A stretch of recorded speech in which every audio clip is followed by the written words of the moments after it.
We are here today for episode 5 of House Call. And this is a fun one. This is an episode I've been looking forward to. This is an episode where we are dedicating about an hour and a half to straight glaze. That's it. As you guys see by the title, we are here to pick what we think will be the breakout NFL star at every single position. We're making an all breakout team, 11 players on both sides of the ball. So it's going to be just straight complimenting guys that we think are about to become household names. And it's 100%. Not 100%, but it is obviously projection. Yeah. It's pre-glaze. Pre-glaze, yes. Pre-glaze. We're getting ahead of the glaze. On some, well, there's a variety of different levels of players. Some guys are already good, so the glaze is already out there in the air. You already see the remnant drips hanging around on But people. there's more glaze on the way. Exactly. Right? We're getting ahead of it. Listen, we got more to give than most people. Let's glaze on. What the fuck are we waiting for, man? Let's go. So, yeah, man. Variety of different players, variety of different levels of star. It's really just who we think are going to get better substantially. Some guys are really good, will become all pros. Some guys are unknowns, will become knowns. Some guys are high picks that disappointed, but we think they'll bounce back. So different arguments, different types of players, but all around players that we think will be substantially better this year than expected. They thought they were in here for entertainment analysis. No, brother. You're here. You have walked in to GlazeCon, apparently. Cue the intro music. Touchdown! Unbelievable!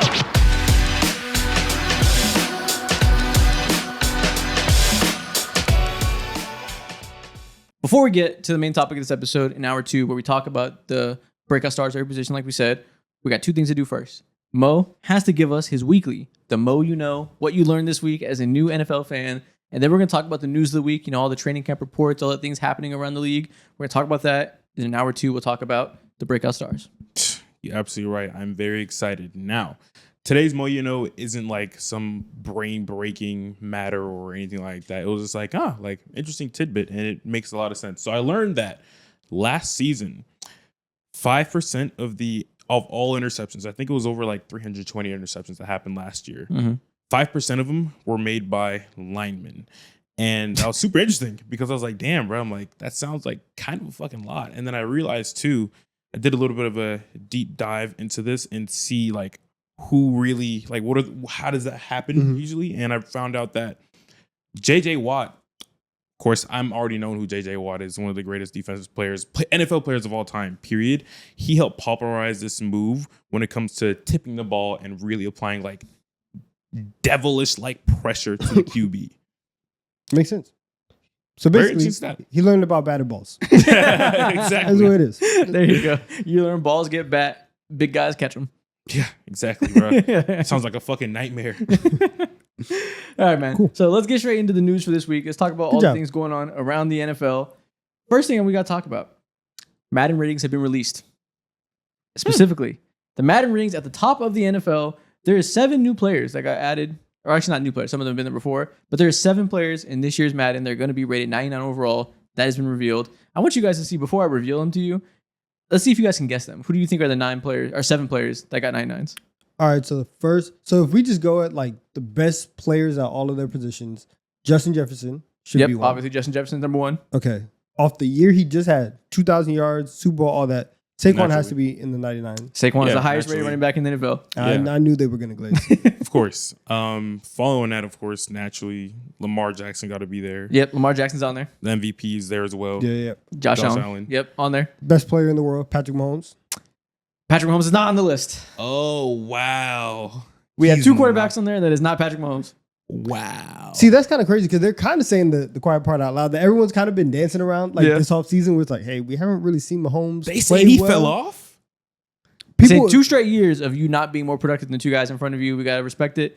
I don't think it's crazy. I still think Mahomes is the best quarterback in the league. But, there was years where Tom Brady wasn't 99. In the ebbs and flows of the NFL, I kind of respect Madden, like, saying that some years that it'll move around based on production. That's crazy. I'm sure he's a 98, so it's probably not like it's disrespectful or anything. I mean, it's massively disrespectful, but like, wow. Okay, so Mahomes isn't there. There's one more offensive player and then a few defenders. One more offensive player. Okay. I don't know. Is it actually no? 1 offensive player left and 1 defensive player left. Oh, 1 offensive and 1 defensive. The defensive player. I don't know. Is Pat Surtain there? Pat Surtain is not on there. The DPOY did not make it. Myles Garrett probably. Myles Garrett is the one defender. Okay, makes sense. Okay. He's the one where like for the rest of his career, 99. Yeah, it's kind of weird that Pat Surtain didn't make it. Like Wilmore, it's been multiple years of being the best corner in the NFL, like winning DPOI. I don't know what Wilmore you wanted to do to earn it. Yeah, I have no idea. It's kind of crazy. The last player, there's one lineman on here. One lineman. Offensive lineman? One offensive lineman. Who do you guys think has the crown? Who would win Protector of the Year if there was that award last year? One lineman. Let's see. If we're just guessing Madden, like Trent Williams is always up there. It's not Trent. Similar era. Good. What do you have against Trent Williams? What you got against? I still hate the Niners. Like, that's gonna stay with me. What division? Donovan should know this player. Oh shit. Oh, same era. Trent Williams. Lane Johnson? Lane Johnson is the last player on this list. He made it, the 99 Club. Yeah, so only surprises really is that Pat Surtain and Mahomes isn't on there. It's also kind of weird only one defensive player is on there. Like, I guess they don't say like it has to be a certain amount. They're not going to force it, but the ratio is a little strange. Very interesting, bro. Okay, I'm not gonna lie. This is very crowded. You think too too much? many people? This is too many. How many 99s are usually in Madden? It varies year to year. Yeah, and I'll say this: I haven't played Madden in like a couple years, so I don't have the year by year like count of how many are in the 99 Club. 7 is a lot to be like untouched. 99, especially like if you go to Madden or like 2K or any of these other games, you know when somebody gets to 99, they are just completely at another level. Yeah, another level, broken, all this other stuff. Mm-hmm. Obviously, these are great players.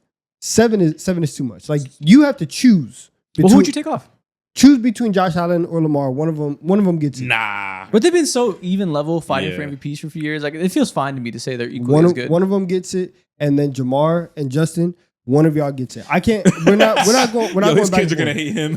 Why is it like that? But you're just, only one of y'all. You're just saying for the sake of it though, just because you want it to be eliminated. If you think they're both the same level of player, like why bother? Yeah, let's just next year. Let's just go ahead, add 10 99 players all around, and everybody would just be 99. So be it. If there's 10 legends in the game that deserve it, then so be it. The game is broken. It doesn't. Who's the worst player here? The worst player here? None. They're all 99s. So there's no worst player. Maybe by value position. Saquon? No. I just want to see what he said. What? I just want to see what he said. No, there's no worst player. They're all the best in their position. Yeah, I don't know. Okay. I don't know It's a thoughtless exercise to say who's the worst. I mean, I guess the closest to the pack with the rest of them it's probably it might actually be Saquon, I guess. But he's still the best running back. They all deserve 99s. No, it's not Saquon actually. I have no idea. Sounds like they all deserve 99s. They do. They that's the point. 7 is a perfectly fine number. If you're the best at your position, why wouldn't you get that? See, and that is exactly what I'm talking about. But there's two people. Oh, if you're the best at your position. Now we have 22 99s about to be set into the game. Could you want to just start handing them out? The 99 shouldn't be something where the thing keeps expanding. Madden needs to put a cap on it. Maybe 5, 3 even. But like I think. So would you make Lamar a 98 or a 97? Or yeah. something? Wow. Okay. Either him or Josh Allen. I don't really care. Okay. But like, It's so stupid. It's so stupid. I don't care. The argument is nonsense. I don't care who goes. Somebody has to go. Okay. That's the thing. It's ridiculous. There's too many 99s. Next story. Terry McLaurin is still unsigned, or actually he is signed, but he is still without the contract extension that he wants. He is holding out, demanding a pay raise, and it's gotten complicated now because Terry McLaurin is unlikely to accept less than DK Metcalf's new deal worth $33 million per year and likely wants considerably more. And apparently the two sides are not close to a deal. And this becomes complicated, I imagine, for his representation because Cortland Sutton just got paid a new deal of $23 million per year, both of which him and Terry McLaurin had between 1,000 and 1,100 yards last year. They are both within 1 year of each other age-wise. Comparable production on comparable roles on their teams. And he got 23. And apparently Terry McLaurin's agent is asking for 33 plus per Adam Schefter. Interesting debacle. What Sutton got from the Broncos, listen, you have to credit the Broncos and say, hey, good negotiations. Yeah. But like the Commanders and what McLaurin is worth to the Commanders, that's worth more than $23 million, right? So like shout out to Cortland Sutton for getting his money. But I understand how whenever one player signs a deal, it resets the market or sets the market, whatever. But what McLaurin and what the Commanders need, like if they don't have Terry out there and now Deebo Samuel is your wide receiver 1, All right, go ahead. Yeah. Go ahead and try to run this back and try to capitalize on all the momentum that you have without McLaurin out there. And talk to me in week 3. Talk to me in week 4, and then we can, have these discussions. And I promise you, $33 million is going to start looking like a steal whenever you pay me. Yeah, it's just tough because his age. Like paying a wide receiver that's about to be 31 is like, I understand the hesitancy, but yeah, you're right. They have to. They just are simply in a spot where they don't have any other option. They don't have a bona fide number 2 that can fill that role, the true X that clearly has a good connection with Jaden. You don't want Debo to do that. They're so different. The only reason you get Debo, I think, is because he complements what Terry does so well as the intermediate guy, whereas Terry is the downfield threat. Without that downfield threat, the offense is going to be so much easier to key in on what Debo wants to do without that real, floor stretching of Terry McLaurin. So I can't imagine a wide receiver with more leverage right now than what Terry McLaurin has. Why wouldn't the Commanders want to go ahead and pay him too, considering like they only have a certain amount of years until the rookie quarterback gets paid? Yeah, this because is the time to like maximize on that shit. Well, why wouldn't they? Is because like what you're seeing on the screen right now. If Sutton is worth 23 and he wants 33, they're gonna pay him. I imagine like they're inside the building, they're not saying, "Are we gonna trade Terry?" I don't think that's on the table. It's just like what type of deal do they get him for, considering his age and everything. So it's really just a matter of landing on dollars at this point, I think. And the dollars should be had, like, because what Mo said is right. Like if you're Terry and you're his team. If you're looking at like the Ravens or the Eagles or the Chiefs or these other teams, it would make sense to be like, no. Yeah, that have already given their quarterback the money, then you could look at it and say, hey, like we're gonna have to move some stuff around, maybe here, maybe not. You can go to Washington and say, I know you have the money. I know you're breaded. You just bought this team. Yeah. And obviously it gets very dicey, and it is like a case-by-case basis when you start talking about like paying for past performance.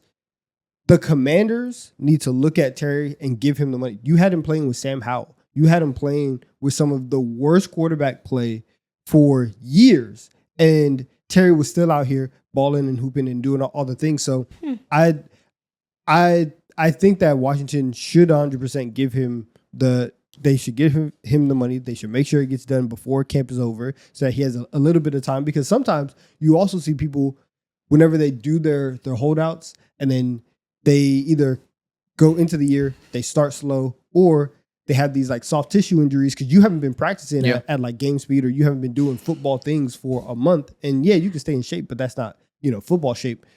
It's a very fine line for the Commanders to walk, but it's also an easy decision if it were me. Like I'm just giving Terry his money. Yeah, this isn't the type of season that you can really inject any type of like randomness into, which is what happens with the soft tissue injuries, like you said. It's pure randomness, whether or not this guy will come in body right and deal with a pulled hamstring out of nowhere. Like this is a year where you have the surprising start to this new era with Jaden Daniels. It surprises everybody. You immediately are way more confident than you thought talent-wise, and you double down. You get Laramie Tunsil. You get Deebo Samuel. You try to ride the momentum and say, okay, we want to contend now. We want to topple what we did last year, being in the conference championships.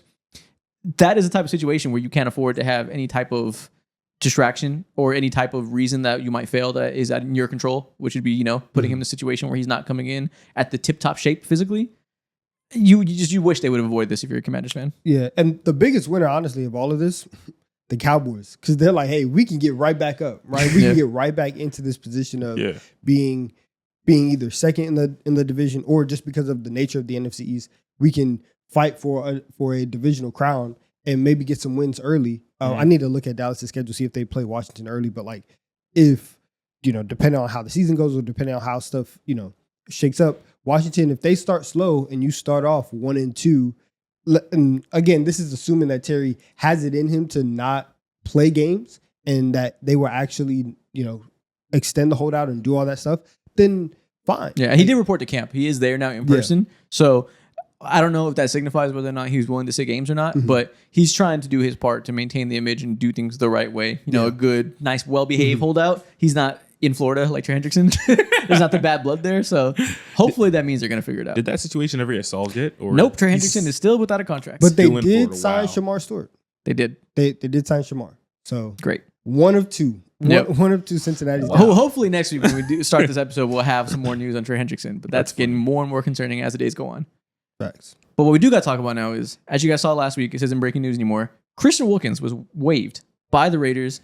They did a provision in his contract that allowed them to basically wipe away $34 million in guaranteed money, which is, against what guaranteed money sounds like it should mean. Sickening. Because apparently their reasoning was he wasn't taking his rehab seriously, and they disagreed with how he went about recovering from his foot injury. The word is that they want him to get surgery, and he didn't want to. Mm-hmm. And that was kind of the impetus of them saying, technically, we're allowed to waive you because we think you are doing malpractice, essentially, on your body. So we have a clause in your contract that says we have an out if that is the case. What's interesting is it's being reported that was a technicality that they did, but really there was a igniting incident of why he got released. And again, Adam Schefter went on Pat McAfee's show. This is not confirmed by anybody besides Adam Schefter, but he said that the incident was Christian Wilkins playfully kissing a teammate on top of his head, and some people, that being players in the locker room, have taken offense to it. And that was the straw that broke the camel's back amongst all the bad behavior or whatever other issues Christian Wilkins was causing. The kissing of the forehead of a player is apparently what made them say, we have to cut you now. So he's a serial kisser now. That's what that means. Apparently, I imagine one kiss isn't enough to get you cut. You probably have to be a pattern here. I think it is because on a random NFL account, I saw a highlight reel of him kissing the other team's players with their, as soon as they take off the helmet, just immediately. And it just happened several times. This is so fucking silly. Like, this is so petty. Yeah, it's just dumb as fuck. When it got reported that they're cutting him because they think he's not going about his recovery in a way that they respect or they think is in the best interest of his long-term health, okay.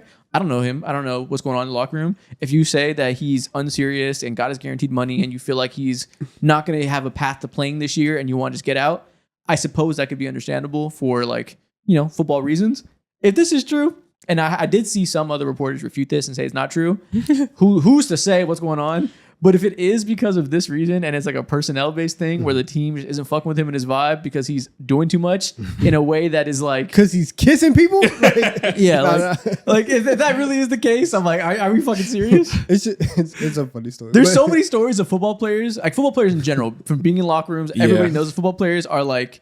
make the most like how do I phrase this? Toe stepping actions. Yes, there's a bunch of guys. You know what? There's a lot of toe I steppers. just realized something. What's up? Isaac used to be a football player too in high school. Yeah. Makes a lot of sense. There's a lot of line stepping jokes amongst athletes, especially football players, being in locker rooms, being around all each other. Like this type of stuff happens a lot. So he must have been so annoying or just did it to the wrong guy that took this the wrong way and was like, hell no, you're not kissing me. Yeah. Like this isn't super unusual for a big guy to be doing too much physically. Yeah, I mean, it's very funny.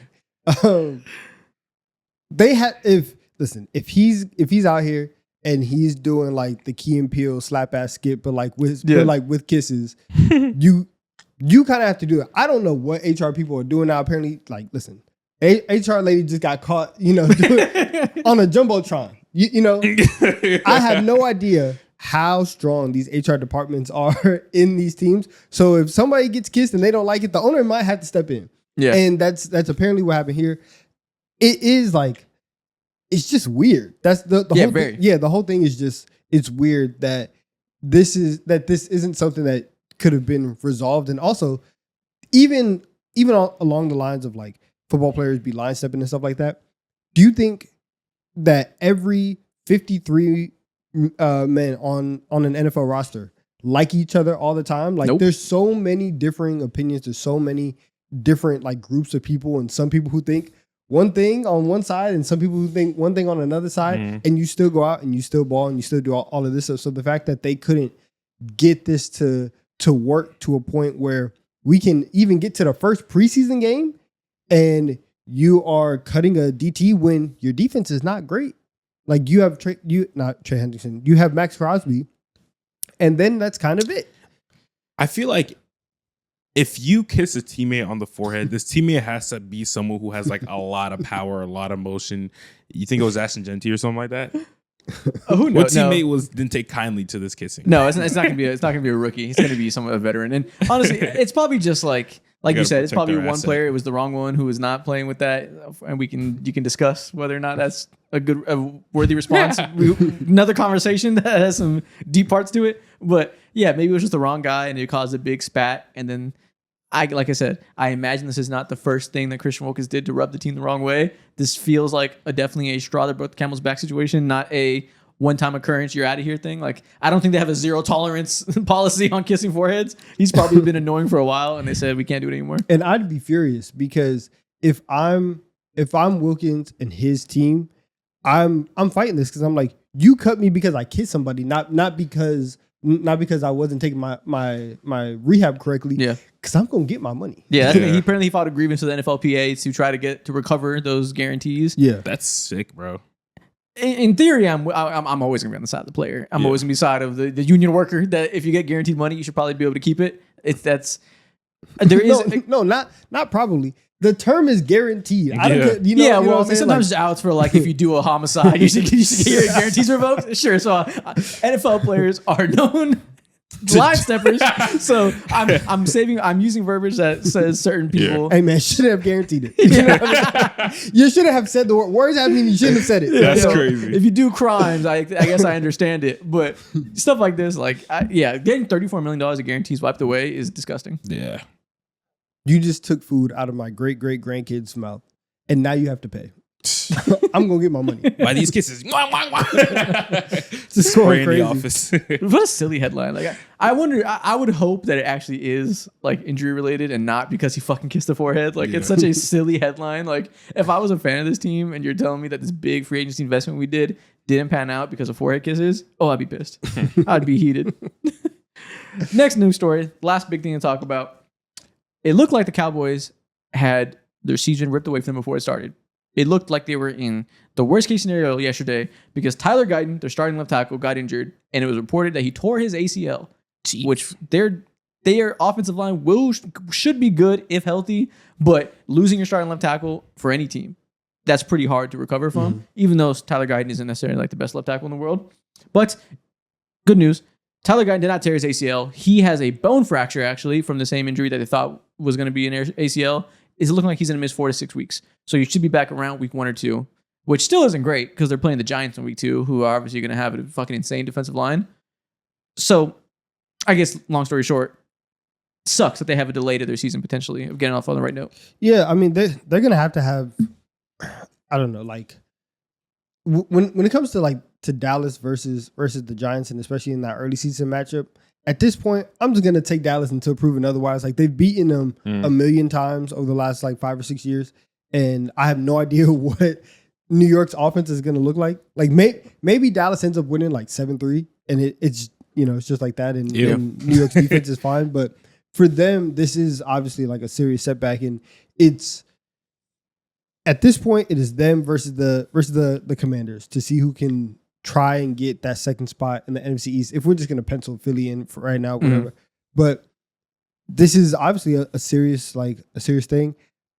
I still think they're going to be fine. If it is 4 to 6 weeks, they should be fine. Yeah. But whenever we thought it was a torn ACL, bro, Cowboys fans were in turmoil because they have a star left guard, Tyler As they Smith. should. He's their best offensive lineman, one of the best guards in the NFL, Tyler Smith. They were like, do we got to put him at left tackle? Because if you lose Tyler Guyton, I forgot the name of the person I was going to start in place of him, but they were going to have one of pretty clearly the worst tackle duos in the NFC if Tyler Guyton's out for the whole season. So the debate was, you have a star left guard who is incredible as a guard.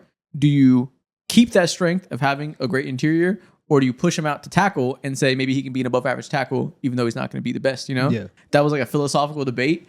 It's pretty hard to get by with a bottom tier tackle duo. So I understand the question, but that's a hard question. And yet you're going into another year. Just forget running the ball. Like they have to try and play 7-on-7 because the running backs that they have aren't running backs that are gonna create opportunities on their own. Like they're gonna need the protection. They're gonna need the gaps to open up. And so now it's just gonna be Dak. Dak, CD, George Pickens. Get ready to carry. It's tough. Yeah. But again, only 4 to 6 weeks. So if it is on the low end of that and he's back by the last week of preseason, then this could be fine. They could go into the season and be as good as we thought they could be. The protection could be overall good. I think if he is healthy, the Cowboys will have an above average offensive line, assuming Booker comes in as a rookie and is good. But, something to keep an eye on is you never want to see injuries this time of the year. Starting off the year slow for any reason is always a pretty hard thing to overcome. Look at the Bengals last year. So worth noting for a team that has to win with their offense. Facts. Also, I have a question for you. Whose side are you on, Jalen Hurts or Cam Newton? Oh, you want to talk about this before we get to the main episode? Real quick. Just real quick. Take a wild guess. Whose side do you think I'm on? Well, like, unpack the story. Like, what do you mean by whose side? Side of what? Why do I need to pick sides between the two? Basically, all of this stems back to this idea of, is Jalen Hurts like a system quarterback? Is he a product of the system? This and that. Game manager. Yes. And so now, NFL Twitter, really between Cam and Jalen Hurts, it's this conversation of, listen, well, Jalen Hurts couldn't be on the 2015 Carolina Panthers, and he couldn't carry them, and Cam Newton was obviously way better. And now it's gotten into like a back and forth between them. And I just need to know, whose side are you on? Take a fucking guess. I'm on the side that doesn't discredit the MVP of the league. I don't think I'm on that side. I feel like every episode we have Jalen Hurts discourse. Yeah. It's just been the dominant story of the summer because the Eagles fan base is so big and so vocal this summer that it's been like them versus 31 other fan bases where they're just like harassing the majority and everyone's like, fuck, shut up. Like, everyone's sick of Eagles fans because they just continue to find levels to push their propaganda, which again, understandable. We said it last week when we talked about the underrated or overrated conversation. When you win a Super Bowl, you're allowed to take a victory parade. You're allowed to propel your guys. But the level of just insanity that this Cam Newton thing has sparked, earlier in the offseason, they were having this conversation, Eagles fans. And then like a month after it died down, Cam himself chimed in and like reignited it. It's gotten insane now. People are acting like people were saying he's been carried because they had 9 Pro Bowlers on that Panthers team. Meanwhile, his wide receiver 1 was Ted Ginn Jr. Yeah. And his tackles were below average. For context, though, after the Super Bowl win, and I can't remember if it was after the Super Bowl or before it. Either coming off the NFC Championship or whatever. Yeah. Cam was saying, "Oh yeah, Hurts is one of those guys. Hurts, he's like, man, everyone comes out here, they disrespect him, and clearly all he does is win. Hurts is top 10, and now we get to the summer, you don't have anything to talk about. Now you just start yapping and you start doing all that, and so it's like, what changed over the last 3 months? Because the season's been over, right? It ended with the Super Bowl win. It's been done, and now you come in and you change the entire stance of obviously this big subject that everybody's been talking about. Really based off of nothing. And what you're referring to is he ranked, this sparked again because he ranked his top 10 QBs and left Jalen Hurts off, insinuating he's around 11 or 12, which is not a unpopular opinion. No, he's not like, that's not slander that's out of the ordinary. Like he's not disrespecting him insanely by doing that. Like a lot of people rank him around there. Well, everybody who does that disrespects him. But yeah, but you know, I'm just saying it's not like it wasn't a super outlier opinion. Yeah, no, it's not that. It is very funny seeing people, because obviously like I am a big Cam Newton fan, and so it's like, all right, like he wasn't like getting carried, and people were trying like the extremes on every side, because even some people who were trying to like there were a whole bunch of people who were trying to discredit a lot of people. Like I saw some people trying to say like that the 2015 Denver Broncos defense wasn't as good as it was. Yeah. Okay. So here's the thing. So you can have an actual conversation, I guess, as an Eagles fan, if you want to say the sustained excellence over a 5-year span and continuing forward, because Jalen Hurts isn't done yet, will make him have like a better career arc than Cam, or like a better Hall of Fame case when it's all said and done, whatever. Like there's a conversation to be had between like a short peak that got hurt by injuries and lack of support versus winning and sustained excellence. I saw somebody made a tweet that said it's like Derrick Rose versus Tony Parker. That could be a conversation eventually if Jalen Hurts continues to do it. But the Eagles fans that are like fucking insane people are saying if Jalen Hurts was on that 2015 team, they would have beat the Broncos for reasons you said, saying the Broncos defense was gassed. You people are dumb as fuck. That's insane. Yeah, real question. Do you believe that if Hurts was on that 2015 Panthers team that he would be able to? Bro, they would have been a fringe playoff team. No, I don't. Do you think they would go 15-1? No, but like you could have put Tom Brady on that team and they're not going 15-1. Yeah. Just because they are that team and that offense was constructed around Cam Newton and around his ability to run the ball. So it's like it's a very singular thing, and especially in like mid 2010s, once you start really seeing, okay, we're gonna build these offenses around mobile quarterbacks, around a running game and like a designed running game, then it's really different to like plug and play different quarterbacks even at the top of the league. But also picture like the running quarterback and then make him 6'5", 250. Yeah. and like just the most outlier quarterback or outlier athlete that you've ever seen, and put him at quarterback, and it's so different. So like, no, I don't think Jalen Hurts is going to be on that 2015 Panther squad and take them to 15-1 and get to the Super Bowl. Like, I don't think that's going to happen. Yeah, I will say, Okay. however, let's go. I will say, however, like you said, the sustained excellence over 3 years. Would Cam Newton be able to take a backseat and allow the system and allow everybody else to just go and do whatever you had to do? Because there, especially this season, we've seen the narrative the entire year, especially like towards the end of the year, even as Saquon was doing this thing, was like, you know, Jalen Hurts as a passer, he needs to improve all this, which is true. Like I promise you, I was very, very frustrated at multiple points throughout the year with how Hurts was processing and playing and all that. But I do think that there was something like noble about the way that they were playing, because you do have AJ Brown and you do have Devonta Smith, and so a lot of people see that and like, oh, we can be explosive through the air. We should play through our receivers and kind of limit Saquon. But when you have this running back in this offensive line, it's okay if your quarterback does take a step back, and we're now, you know, playing through the run. So you think Cam would have an issue stepping back ego-wise? Can I be frank? Potentially, yes. Can I be frank? Potentially, yes. That is cope. Yeah. It's not cope. There is no necessity to have either the run game or the pass game be the one that carries you. Many offenses throughout the years have had both do well symbiotically. The Eagles have both do well. Like, it's the idea that there's that whole talking point of like, he's taking a step back, letting Saquon go. That all that means is that Hurts was not playing super well in the beginning, and we can say, but Saquon's doing well, so it's okay.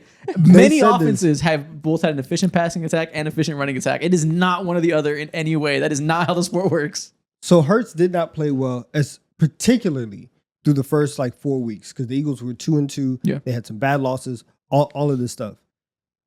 A lot of people also forget at least one, and they had the game against the Bucs where they got embarrassed, and it was actually one of the most frustrating parts. Yeah. I 100% like I thought and I wanted Sirianni fired after that game.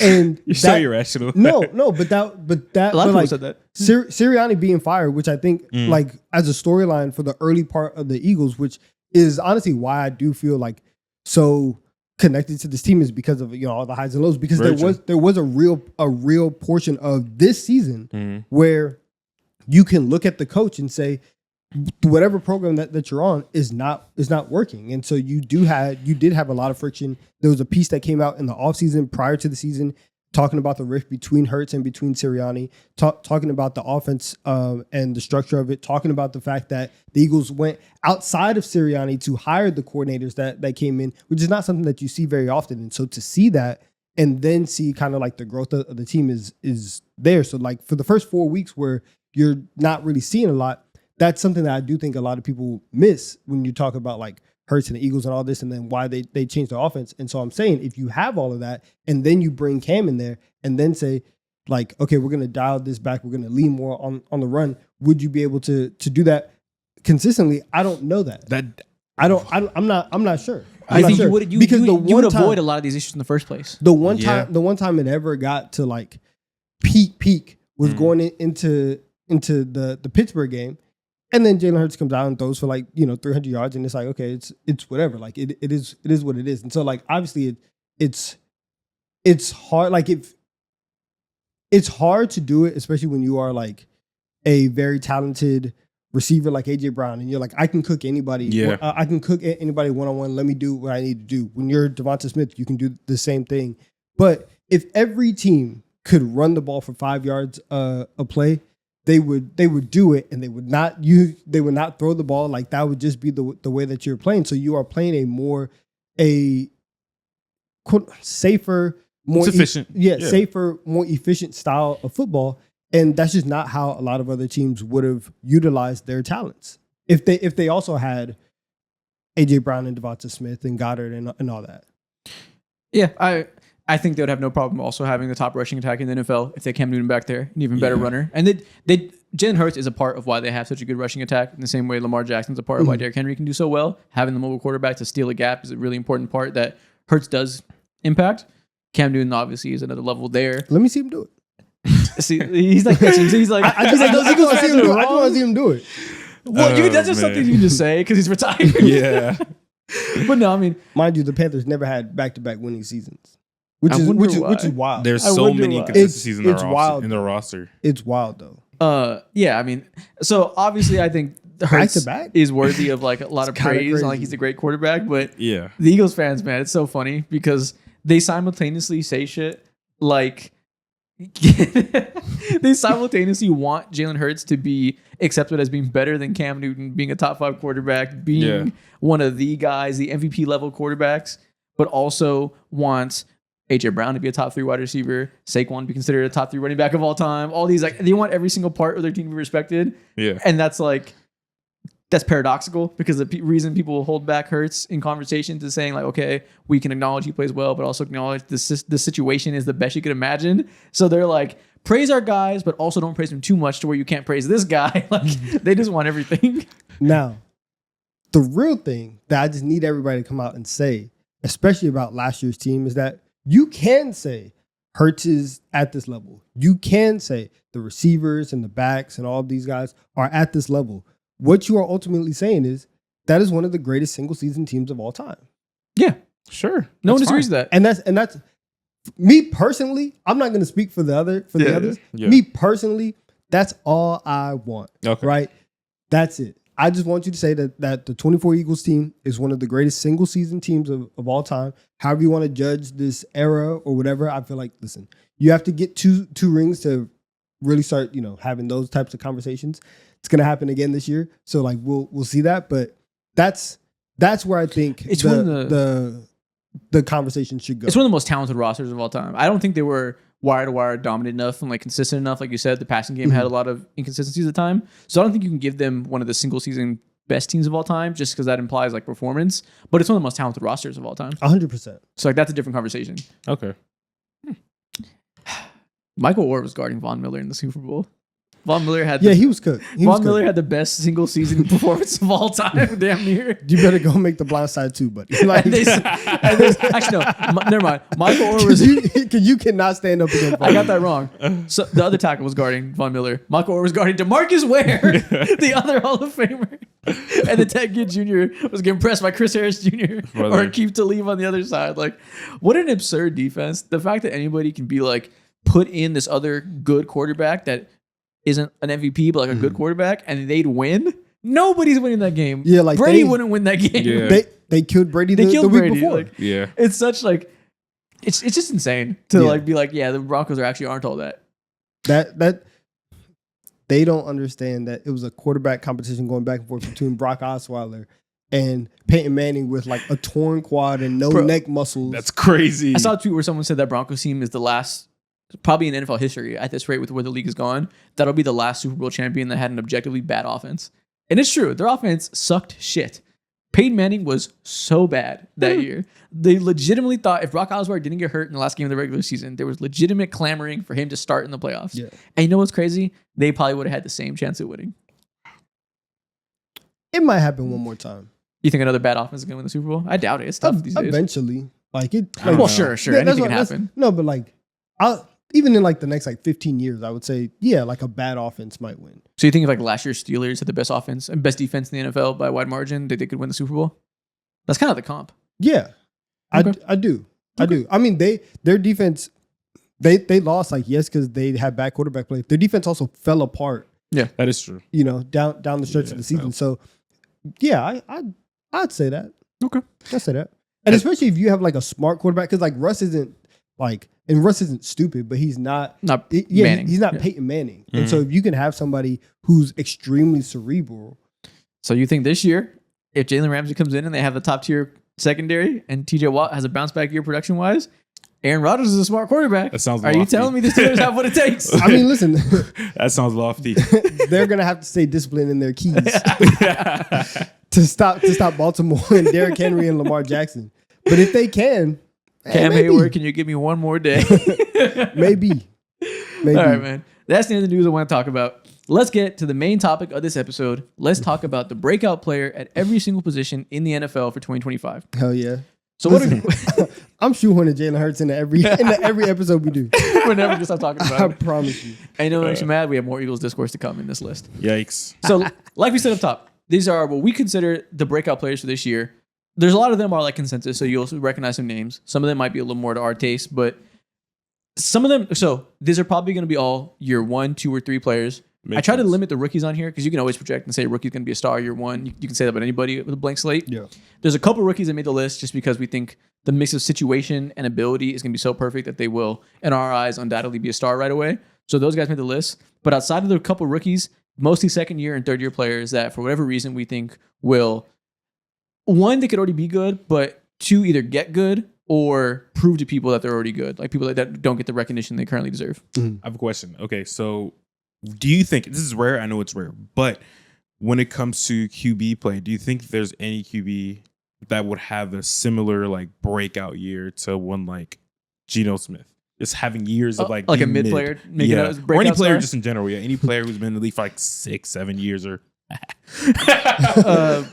But okay, so like what's funny is I feel like this guy has already been through a career's worth of turmoil, but asking him to get to the level and like the ceiling of Geno Smith is probably the ceiling at this point where it's like, can Bryce Young ever do that?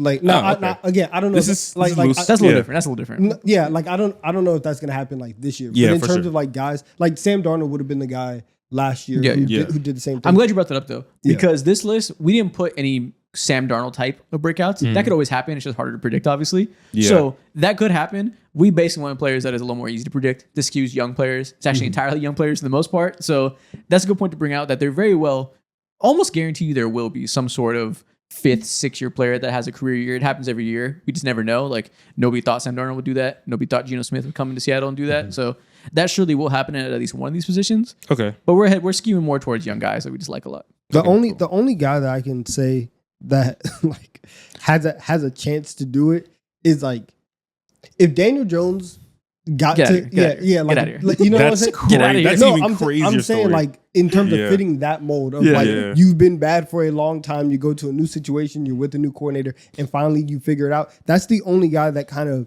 fits the mold of a Geno Smith, of a Sam Darnold. Okay. It's not going to happen. I promise you that. But in terms of your specific question, that's all that can happen. Well, we're going to start with the offense first and do our full team. We're going to go position group by position group. And in these tiers for each team, for each position group, me and Donovan picked multiple players. Donovan picked the quarterback. I picked the running back and tight end for the first tier. Then wide receivers. I picked 1. Donovan picked 2. So we'll both break down our own specific picks. And let's get into it. Offense first. This is collaborative. First off, we have the 1Z positions in fantasy terms, the quarterback, running back, tight end. I had the running back and tight end. I picked, of course, starting with the Charger. I picked Omarion Hampton, one of the only rookies on this list. And tight end, I picked Tucker Kraft. And I had the quarterback. I picked Drake May. I can't even fault you because I did the same thing on the other side of the ball. So it's fine. Yeah. You guys are going to be the Chargers and Eagles fans. I promise you that. This is the worst. You're going to fall in line. So okay, I think this is a good start because there's very different reasons why we think all these players are going to break out. And again, breakout can mean anything, right? It means becoming a star. And usually people don't pick rookies because to break out, it's kind of implied that you have to already be at a certain level and then get better. Whereas a rookie, you're a blank slate. So maybe you're just starting off good. I don't care. I think Omarion Hampton is walking into a situation where with Najee Harris apparently having an eye injury that we are hilariously uninformed about the severity of. We don't know if he has an eye anymore. He showed up to practice one day and he had the biggest sunglasses I've ever seen and a hood. No clue what the state of Najee Harris is going to be. But this is a Greg Roman team. They want to run the ball. I guarantee you they're going to run the ball more than they did last year. And I guarantee you they're going to run the ball more effectively than they did last year when they were like 18th in EPA per rushing attempt. He has the perfect balance of ability and opportunity in this team that I looked across the entire position at running back. Sure, you could pick young guys that are going to have a second-year leap or a third-year leap if you want to say someone's going to take a starting job and blow up off of that. Tank Bigsby's probably a decent pick. Looks like he's going to be the starter with Jacksonville. Don't care. This is a guy that whatever your expectation is in terms of his abilities and what you think, I think he'll surpass that. I think he'll be a top 10 running back this year. And that's why I think that... Wow. Top 10 is lofty, man. I don't even think that's hard. I don't think we it's did hard. a top 10 running back list like the other day. and that looks kind of shaky towards the back half of 10. I think number 10 is like James Cook. I think he'll be better than James Cook this year. And I really, really trust this offense to allow him to be in the situation to really have a star season. Yeah. Okay. So when I think about Breakout, one, obviously you do have to take like the leap as a player or get to another level, even if it is kind of minuscule. But I also factor in just like public perception and like, are you somewhat of a household name? And so with Hampton's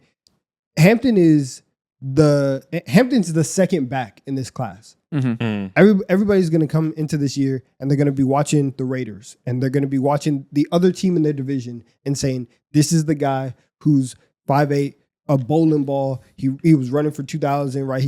He's going to walk in and be one of like the 5 best running backs in the league. Like that's kind of the expectations for Genty. When Hampton starts going crazy, because I'm with you. I do think that Hampton is going to be really good.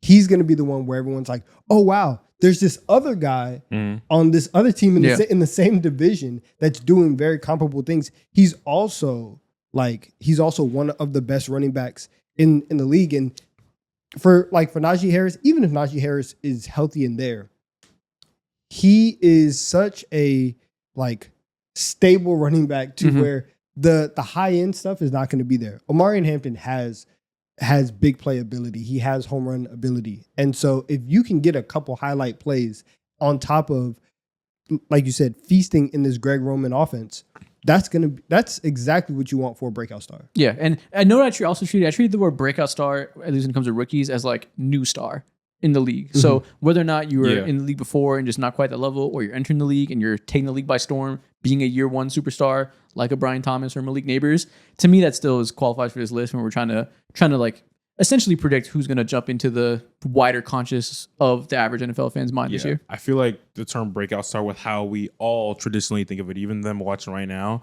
it's way harder to predict that in the NFL compared to any other sport in general because of the wild inconsistencies through play. Yeah, a lot of people like are good enough, but the situation's not good enough for them to be there, or someone just walks into a bunch of carries. You never know.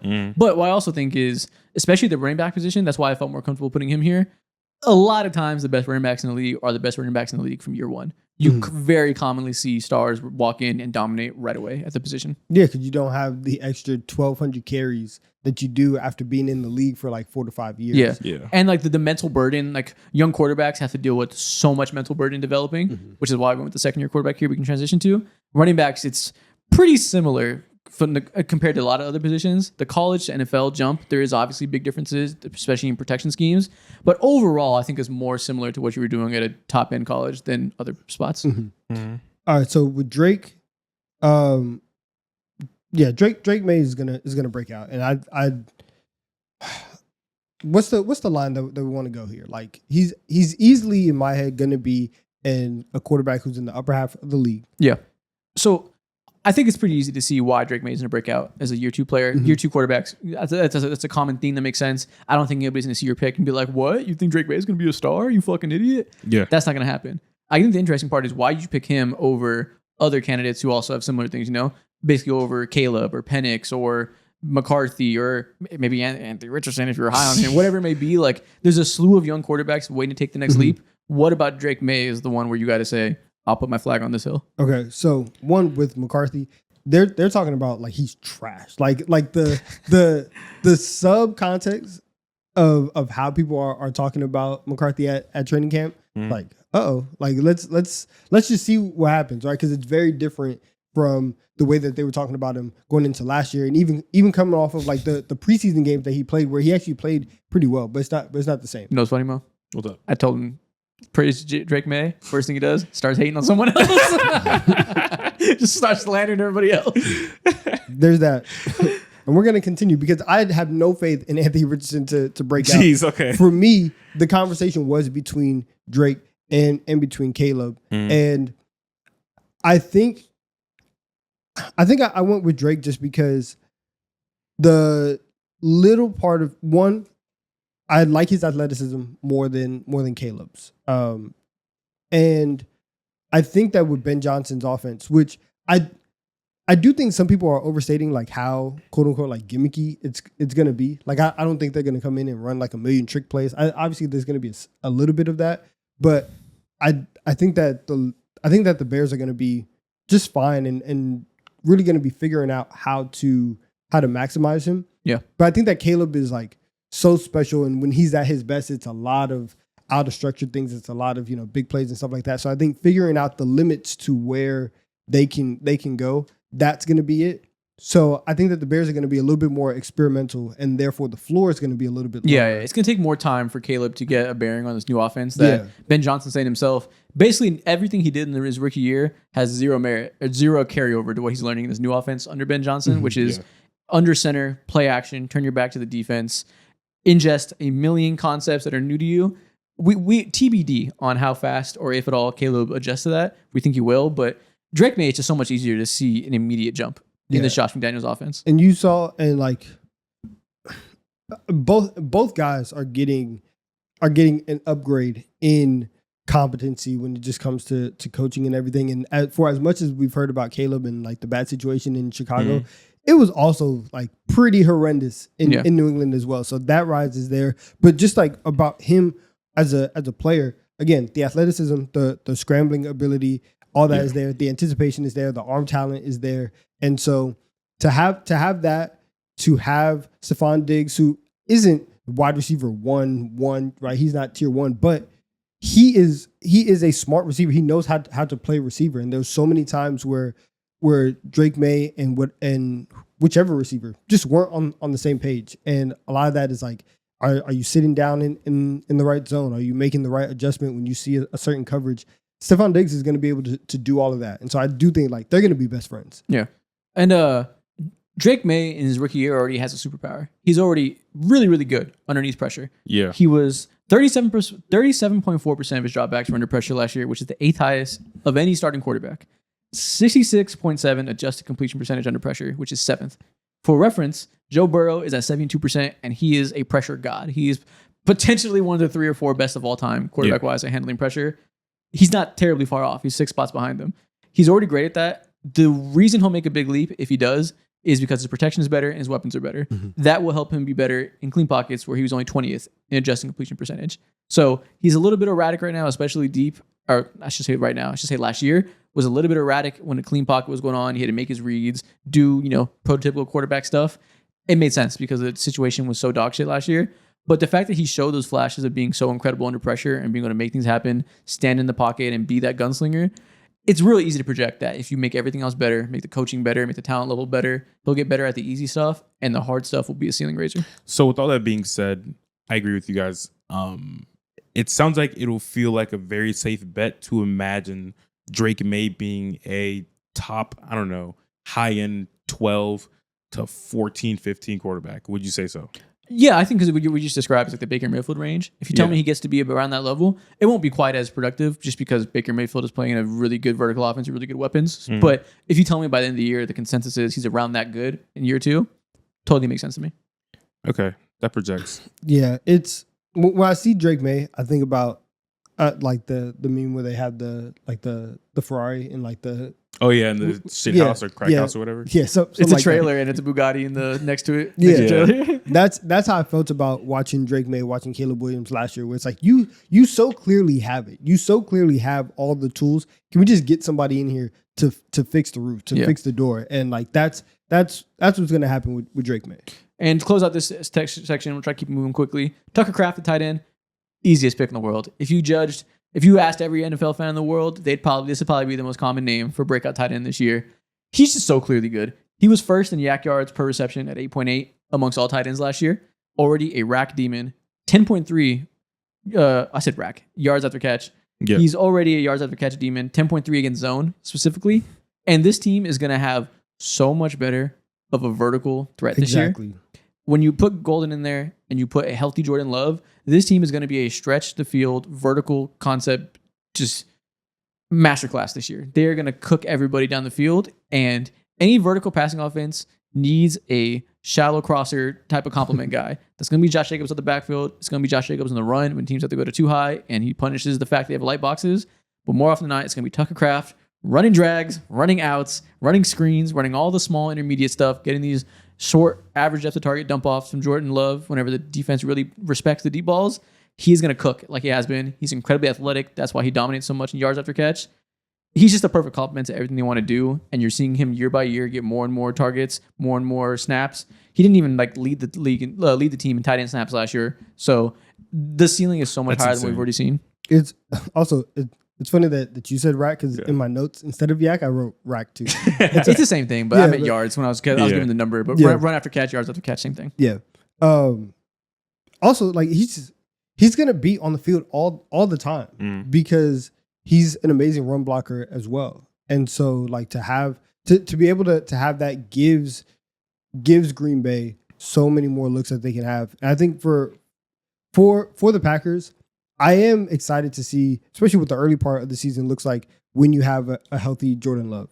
Yeah. Because, he gets hurt in week 1. He gets hurt in the game against the Jaguars. And so that's 2 injuries.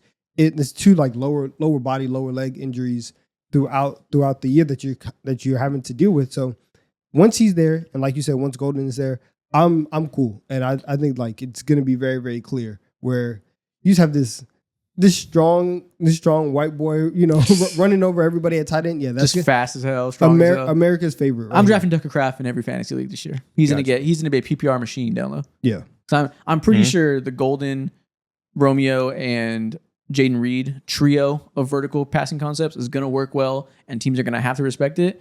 They're gonna leave Tucker Kraft open to kill him every single game. Mm-hmm. Okay. But okay, that's our quarterback, running back, tight end. Let's keep moving to the next tier of the offense. Wide receivers. I have one here. Donovan has 2. Donovan, who are your 2 wide receivers? Ooh. So I picked Rome Odunze, and I picked Marvin Harrison Jr. Okay, so 2 year 2 breakout guys. That makes sense. Yeah, and we talked a lot about Marv on the wide receiver. We talked a lot about a lot of these guys on the wide receiver tier list. For Marv, a lot of it is like, can the Cardinals be more creative with how they use him? They use him as like a pure X receiver. They put him on the line. Can you move him around? Can you change up the ways that you're getting him the ball, and can you scheme like open and easy catches for him, right? Because that's not what he was doing. If he was going to get the ball, he was going to have to work for it. And something that you see with a lot of great receivers is great coordinators find a way to just get the ball into people's hands and then let them do the rest.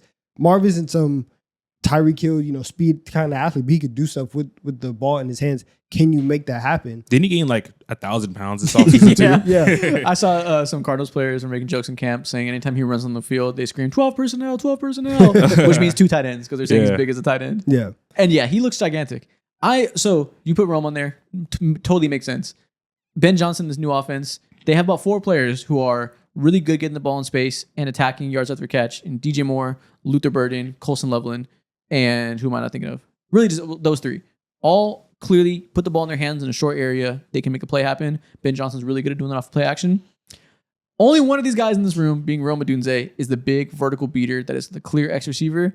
Whoever wins those touches amongst those other 3 guys for the short intermediate stuff, no matter who it is, no matter who comes out and dominates that part of the field, Rome will compliment them. He is such a safe bet to have a very consistent role just because what he does is so different than the rest of them. The way that Arizona was using Marvin Harrison, Rome would have loved that. Yeah, that's what they're going to do with him. Well, Ben Johnson's way too smart to do what they did with Marvin Harrison. Yeah, but what I mean is like just using him as like that strong X receiver. Yeah. There's when Rome was coming out, there's a reason everyone was like, he's the most pro-ready receiver. Mm-hmm. And it's because he could do all the X receiver stuff. And you look at what he was doing, and like the stat that jumps out about him last year, that this is from Reception Perception, that he was in the 87th percentile in terms of success against press coverage. Yeah, and it makes total sense. For a guy that's in an offense that is not using him correctly, the whole offense sucks. That's one of the bright spots. And we have faith that Ben Johnson will know how to use his skill set just because he's so brilliant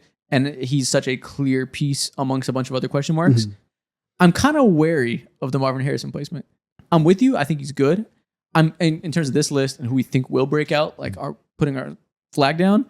I'm kind of scared that Drew Petzing is not the one to figure it out. I feel like everything I've heard in camp from this team and the emphasis they've made on him getting big and strong sounds to me like they kind of want to run back the same thing. And by the same thing, I mean last year they wanted him to be the vertical go ball contested catch merchant that he was really good at that in college. But I feel like, I shouldn't even say I feel like, everybody feels like he's kind of miscast in that role. They're treating him like he's Julio Jones. And you understand why when you look at him as his draft pedigree and you look at what that offense needs and where Kyler Murray likes to attack on the field. The vertical aspect of his game is understandably an emphasis they made.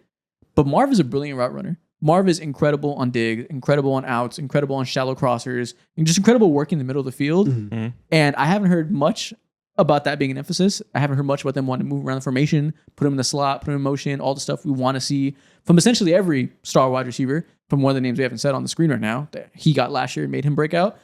That is what you want to see from Marv. You want to see him be used in a more versatile way.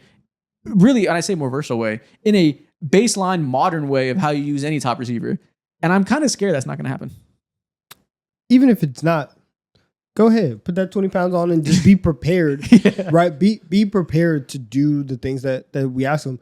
I'm with you. Like, I hope that they can find a way to use him in a very like modern way, but also I do kind of, he's talented enough to where if he comes back and he's stronger and he's more prepared for it, and like now he knows what's about to happen, there's still a world where they can put him in that position and he still breaks out. Yeah, he can be AJ Brown if they want him to, if they want to use him that way.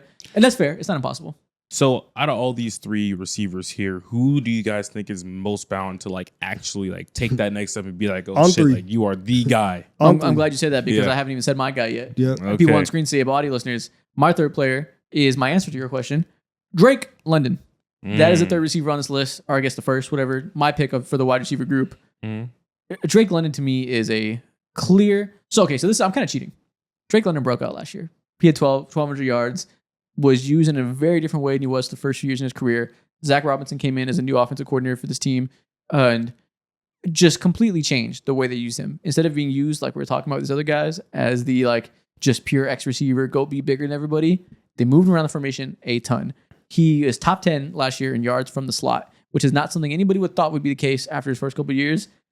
And because of that, I think he made the leap a little bit. He showed that he is a great player. I think he's probably considered a top 15 receiver right now. With Michael Penix, if he is good, he is a player we hope he can be, is going to continue his clear signs already shown of being a top tier boundary thrower. I think no matter what, Michael Penix will be fantastic outside the numbers. He'll be great on deep balls, great on outs, great attacking those short intermediate areas of the field where he can really use his accuracy on the sideline, but not have to worry about the in-between stuff that he's not great at yet. If that is the case, and it happens, I think we're going to see a Drake London year where he propels himself into being, I don't know, considered the 8th best wide receiver in the league, something like that. Oh, like he's breaking into the top 10. A true superstar. I think that's in the cards for Drake London. Okay, so it's not crazy, even right now, to think that Drake London is like the 8th best receiver in the league. The real question is, like when we did our tiers, our tier 1 was like 7 guys, and it ended at Amon-Ra. Yeah, 6 ended at Amon-Ra. Are we opening up that tier, and are we putting Drake London in that tier, and are we making it 7? I think like we'll be there. That's the argument for me in terms of Drake being a breakout player, is that he's very clearly going to be one of the guys that you look at and say, you can run an offense through this guy. You can have a passing attack designed around everything that he does. And I still have like a little bit of, not even a little bit, I still have questions because we saw like 3 games of Michael Penix Jr. And so it's like, cool. Like, I have questions on him too. You know, like I'm glad you got in the game, but like we have to see it over a full year. But even without that, Drake London has proven that he can be a guy who can succeed with any quarterback. Because if you play with what Kirk Cousins gave the Falcons last year, you can dominate and you can play well. He had a 76.9 success rate versus double teams last year. That's crazy. This is the most versatile wide receiver in the league. Yeah, he was also tied for the second most contested catches in the zone last year as well. Yeah. Through the inconsistency of play. Yeah, like this guy can move around any spot on the field, can be proficient short, proficient over the middle, can be good deep. We'll see that connection for sure with Penix. Like you said, we'll really have to see is Penix accurate over the middle of the field, because that's where he really thrives. He's fantastic on digs, fantastic slants, all that stuff that where you want to attack the soft spots of the defense. TBD on if Penix has the timing there to really let him thrive. But if he does, if Penix is competent, no doubt in my mind that Drake London is that next superstar level receiver. Yeah, and like not just like he can be in the conversation, like superstar, I think. Yeah, he got it. How big of a sounds like you guys are making it feel like there's a huge gap, or a sizable gap, not huge, but sizable gap between him and like Rome and also he's way better. Marvin. Okay. Yeah, way different tier. We're talking about these guys breaking hopefully into the tier that London was in like last year. That's the goal. Gotcha. And we're thinking London takes like another step. Okay. If these other two guys were as good as we think London would be this year, that'd be shocking. Not impossible because they were top 10 picks for a reason. They have that ceiling, but too much question marks for me to think that those guys can break into superstar territory. Feels fair. Possible though. But okay, let's get to our last section of the offense, the offensive line. And trenches. Trenches. Talk about the most important. This is real football. Understand, these are where games are won and lost. Big boys. And who are my picks and your picks? Let me pull up the list real quick so I can remember which ones are mine. Okay, so my picks. I have Christian Mahogany at guard. Gonna have to step in, replace Kevin Zeitler. We'll talk about that. I'll keep going. Yeah. Zach Frazier at center for the Steelers. And then I put my second rookie on the offense. I had to do it. Josh Simmons is going to be a breakout star player as a rookie for the Kansas City Chiefs. I will bet any amount of money on it that Josh Simmons will be a Pro Bowl level player in year one. Facts. And then real quick, so my picks, I had J.C. Latham and I had Matthew Bergeron. Yes. So Josh Simmons, man, I try not to get too bought in the training camp hype. I try not to look at clips that are happening in controlled environments, often without fucking pads on your legs and shorts. And I try not to overreact to anything we see in these one-on-one reps, anything we see in these team situations where they're not really tackling. He finna do it. Nevertheless, I'm looking at Josh Simmons and I'm saying, damn, that's the best tackle in this draft by far. You see this guy even in drills where they don't even have pants on and they're just doing the hand fighting, doing the one-on-one pass rush sets. His hands are insane. You know, normally when you see the sets, it's all about the hand fighting and who can win the battle, who can get position between the lineman and the pass rusher.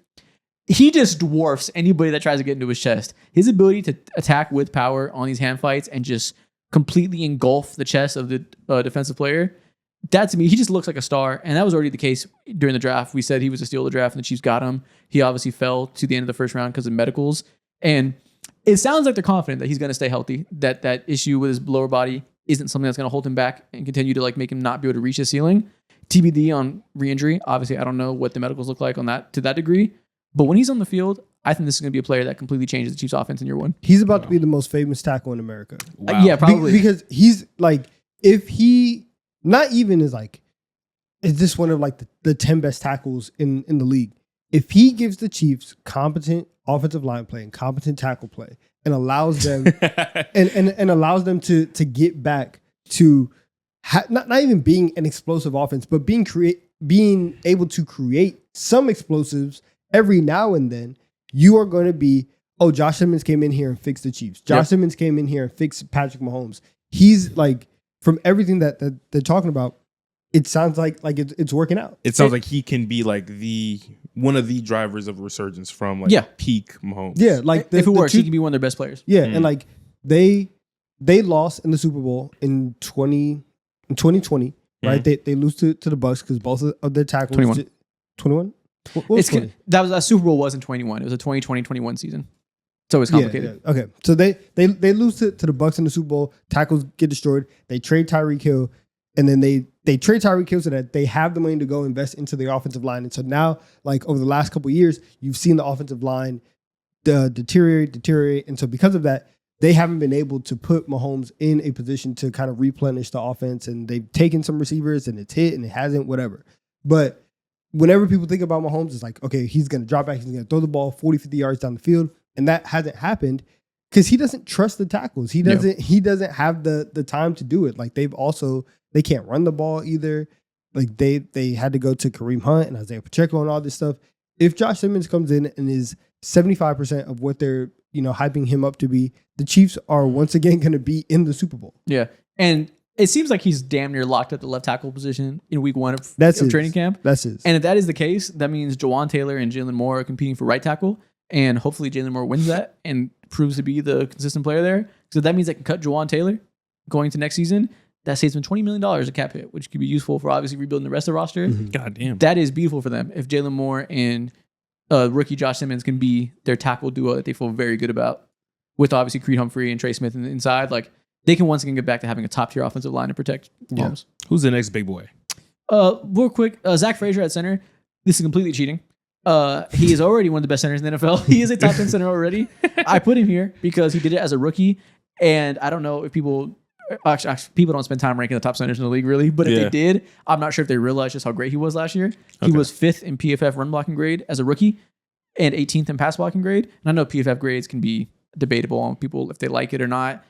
I'm willing to take their word for it on run blocking. I feel like they do a good job with the blocking stuff. You ask Eagles fans, it's a different question, different story. But I think overall, the blocking grades are good.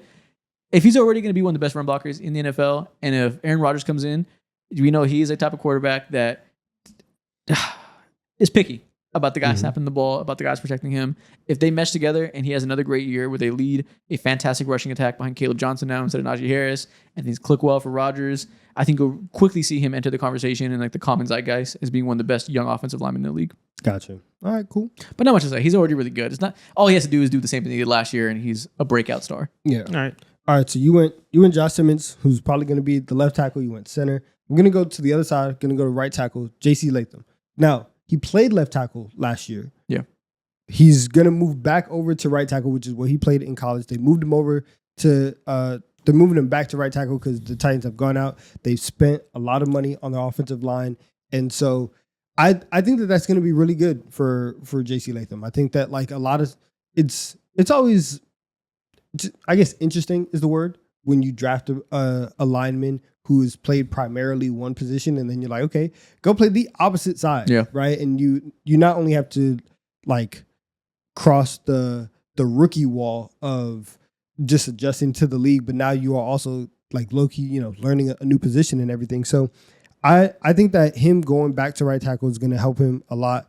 The whole line last year was a mess. I mean, it's one of the reasons why the Titans were as bad. Like it wasn't, Will Levis wasn't bad in a vacuum. Now, he is a bad player, but the offensive line play really, really had him double down on that. And so, and also something that like that came up is like when he was at the combine, he was like 340 pounds.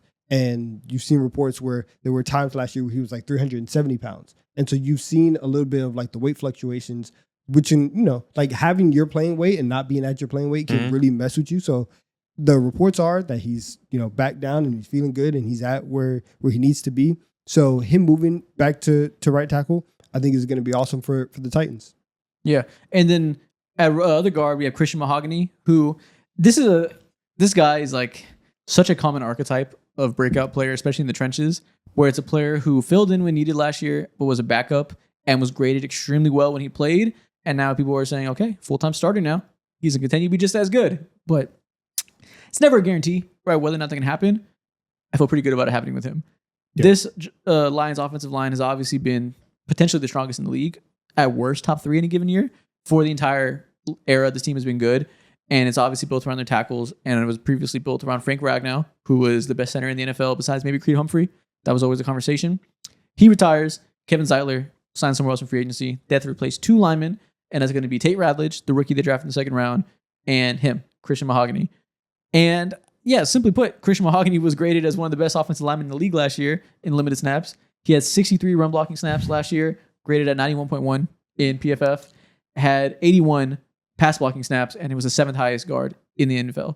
So he's already very efficient, very effective in his limited snaps. If he can get a full-time starter role, and if he does prove to be a consistent, reliable, high-end starter, that'll make their lives so much easier by moving Graham Glasnow to center and Tate Radledge to the other guard. If you can just rely on one of those guys to be rock steady in Mahogany, the life of that new offensive coordinator is going to be so much easier. There's also a lot of picks on this list where it's breakout and like the team needs you to exactly break out. Yeah. It's very much breakout by necessity. And so obviously like offensive line, you need good offensive line play, you need good trenches. All of these guys, if they break out, then like that's what the team needs to get to the next level. So I'm with you on Mahogany. Okay, so also I know you're not a Falcons fan, but obviously like you're from Atlanta. Every time I see the Falcons, I associate them with you. I feel like you are a Falcons fan in training. No, actually, the only thing that I have in common with Falcons fans is that I like heavily dislike the Saints. That's it. Of course, like when I was in Atlanta, I am like feeling all the things I feel that the Falcons fans are feeling. I feel the Matt Ryan ups and lows and shit like that. I feel when Tony Gonzalez retired and all that, like I feel everything, but I don't like to align myself with that because I already endure so much as a Hawks fan. I don't like to align myself with Why that. would I want to like double up and be a Falcons fan naturally? Of course, as well, like of course I know a lot about them or more about them in the Panthers compared to every other team, but I'm not a fan though. Now take that as you will. What I heard is that hate wins. Hate wins for sure. Hate wins out. Yeah. All right. My last pick. It's kind of like what you said with Zach Frazier and Matthew Bergeron, because he was already really good last year. He was already a really, really good left guard.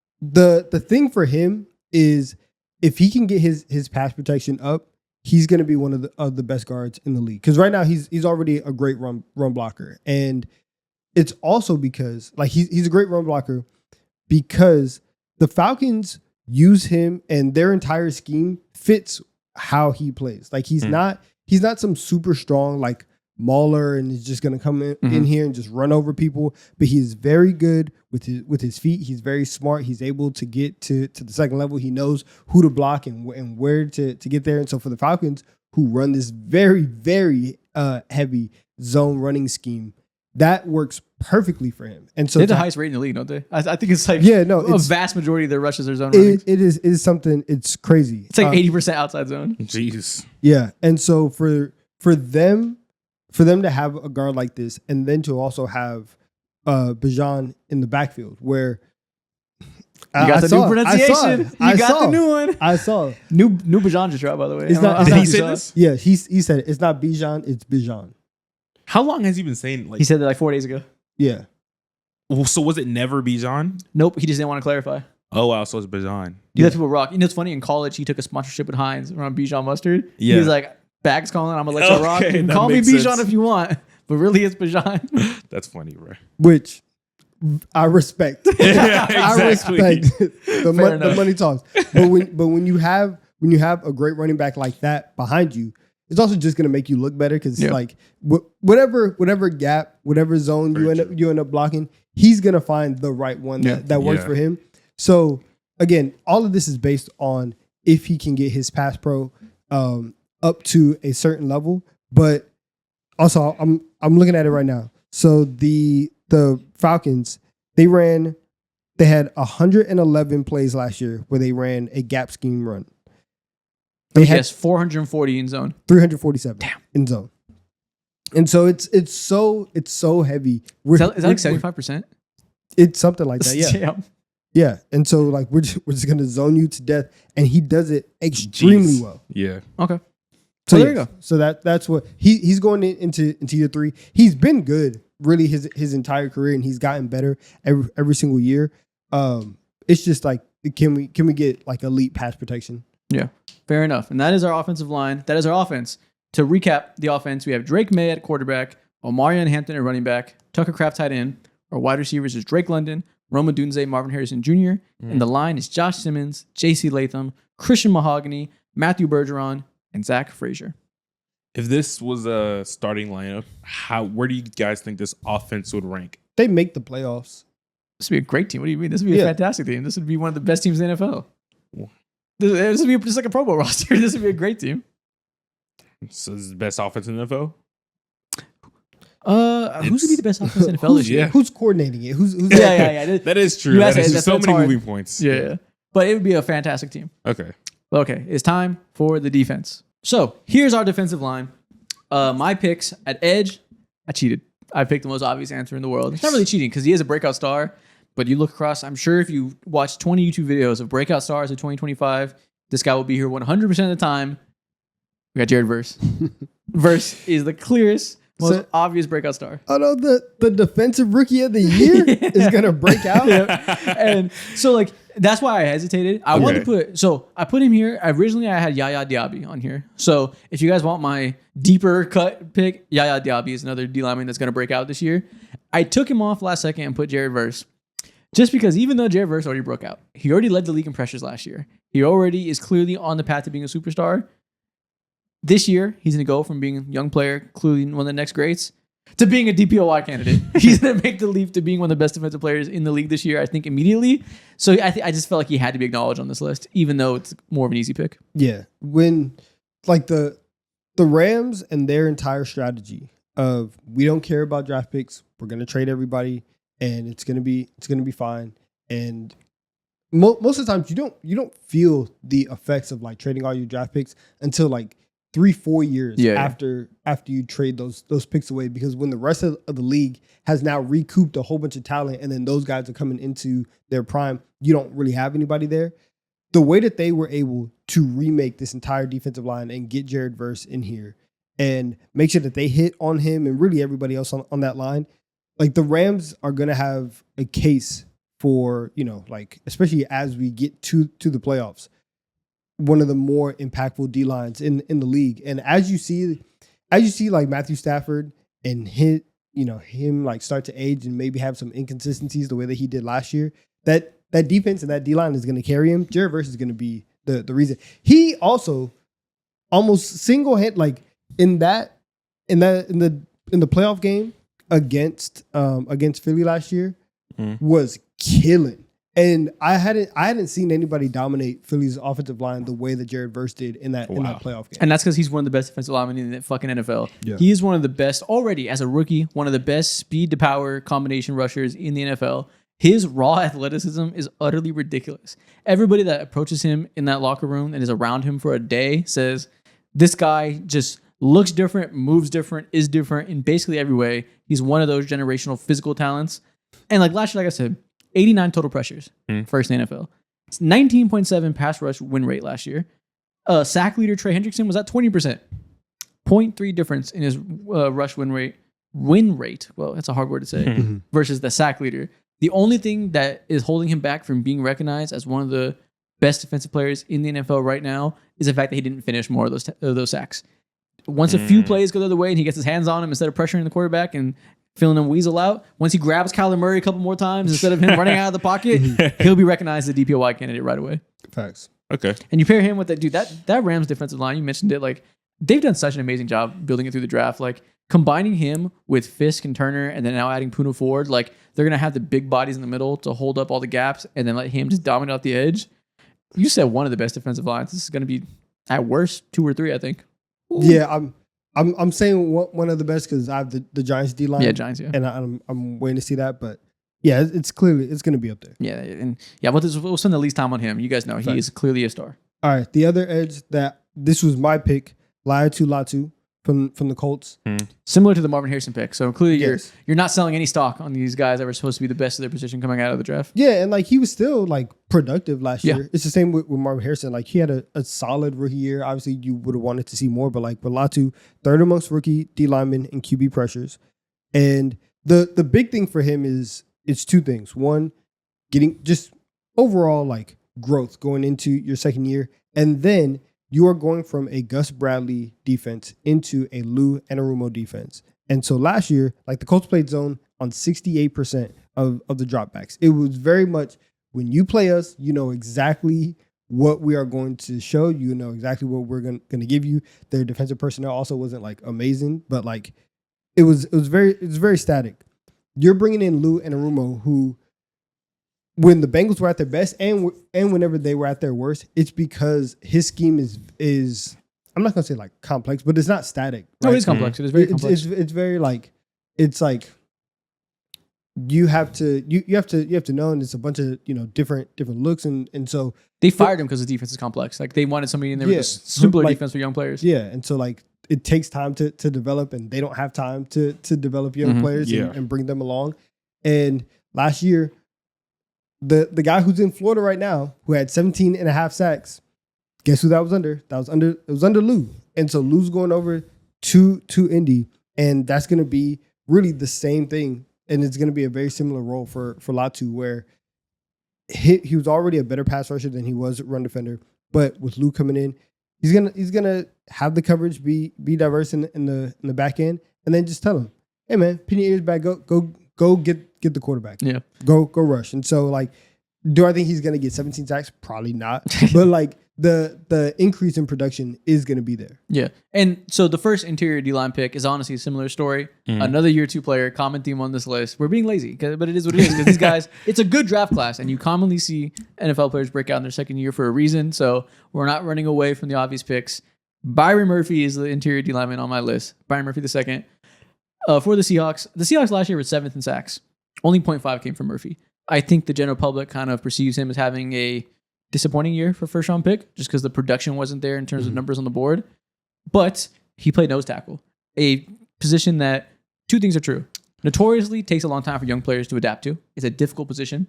Being in the trenches in general takes players a couple years. Yeah. Especially playing nose, where it's a thankless position. It's very hard to adapt to. You have to deal with holding blocks, holding double teams all the time. It's a very heady position you need to be good at. He was solid there, especially against the run. Second thing is true. That's a position that when you play that one technique all the time or zero technique often, you're just not going to be in the opportunity to get sacks. You're setting up other players to get sacks. And he did a very good job of setting up all those other Seattle defenders eating. Leonard Williams had a career year next to him, and it's not a coincidence. He was a gap filler holding double teams. And the reason he's on my list, because everything I just said is true, right? Where we say his year is better than you think. The reason I think he's going to be a breakout star this year is everything this team has said about him going into year 2 has signified we do not want him to be a gap filler anymore. Yeah. We want him to eat and show the pass rush ability that he showed in college in his senior year when he broke out, show his ability to just be a gap piercer up the middle. He dropped weight this summer, and apparently he's going to be playing significantly more 3 technique, which means he won't be the guy holding the center and the guard combination, allowing Leonard Williams to eat. He'll more often be in the position to eat and be able to use that pass rush ability, which he still had a 10% pass rush win rate on true pass sets, which is a passing play that eliminates like screens and RPOs, true dropbacks, 10% win rate, which is very good for a nose tackle. So he showed flashes, and I think this year will be simply put in a position where the team wants him to put more numbers up.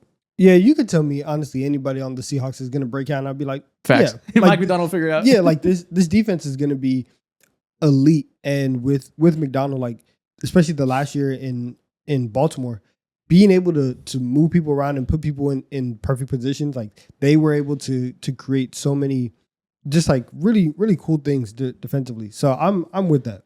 Okay, so yeah, listen, the first 3 picks, pretty easy. The last pick on here, I'm sure it's pretty easy to you, but it's a little bit different. It's not a second-year star-studded player ready to take a jump. Why did you pick Moro Ojomo? Well, one, I'm an Eagles fan. Fair enough. Sick guy. Obviously, I knew you were going to put Hampton. I said I have to have everything balanced. But I think, so, okay, so Ojomo's going into year 3. The Eagles have lost a lot of depth on defense, and a bunch of fans are like, it's really take your pick on who you think is going to break out, because you can say like Nolan Smith is going to take everything that he did in the second half of last year and turn that into a full season. He's going to be the breakout guy. Jalen Hunt had some really good moments. He's going to be the breakout guy.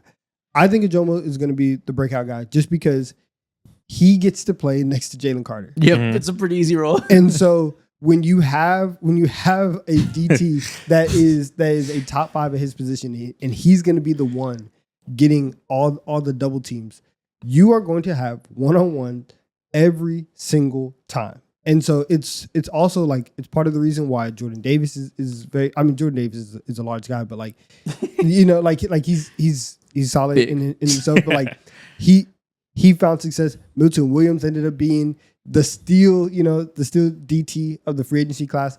And there is some Jalen Carter tax to that. But even with Ojomo, like, he's a demon. He has the speed to where, like, even on like stunts, he can chase quarterbacks outside the pocket. He can, like, I just think that when you are as physically talented as him, you have some of the speed and you're getting consistent one-on-ones, you're going to win more often than not. Yeah. And like, it's just like a good combination of opportunity and skill set that, like, even if we don't think he's like the superstar that some like Jerry Verse is going to be, he's just going to produce. He's going to become a household name. It's like whoever is the center for a Luka Doncic-led team is going to put up numbers because he's going to set them up. Playing next to that DT is going to help you a lot. If you had another option, who would it be? An interior D-line? Yeah. I haven't thought about it at all. I had one player to pick. I picked Brian Murphy. Okay, gotcha. I was always gonna pick a Joe. Yeah, that I know you had that was the easy one for me.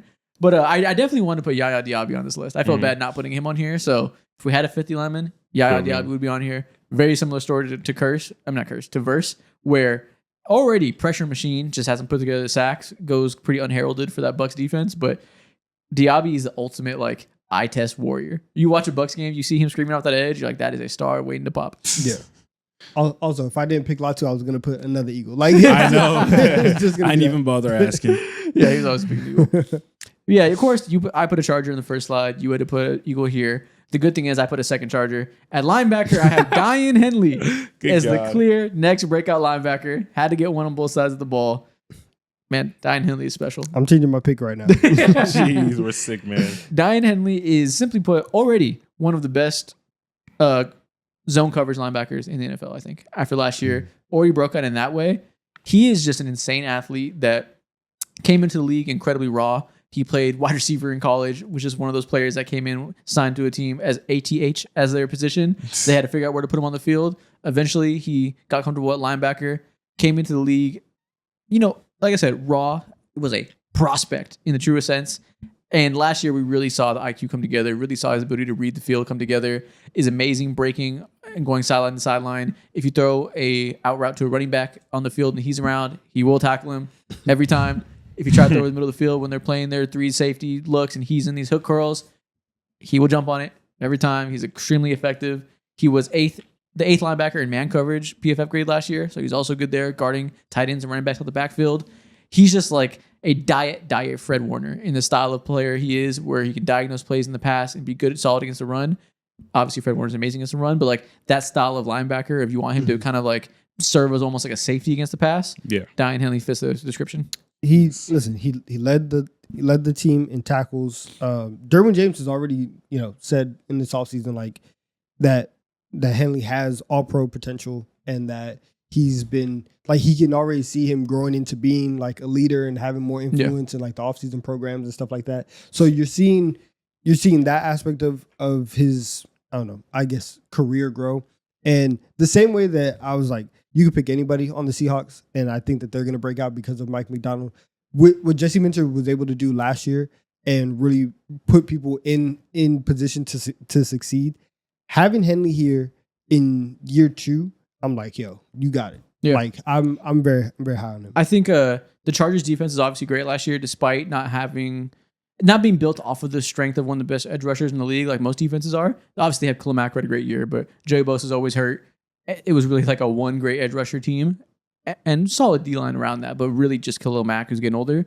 This team is so great defensively because they have Diane and Derwin James around the line of scrimmage being just 2 lethal weapons as linebackers, safety, in between level players that can just flow sideline to sideline and erase things. They run nonstop zone and put these guys in position to just drive on the ball.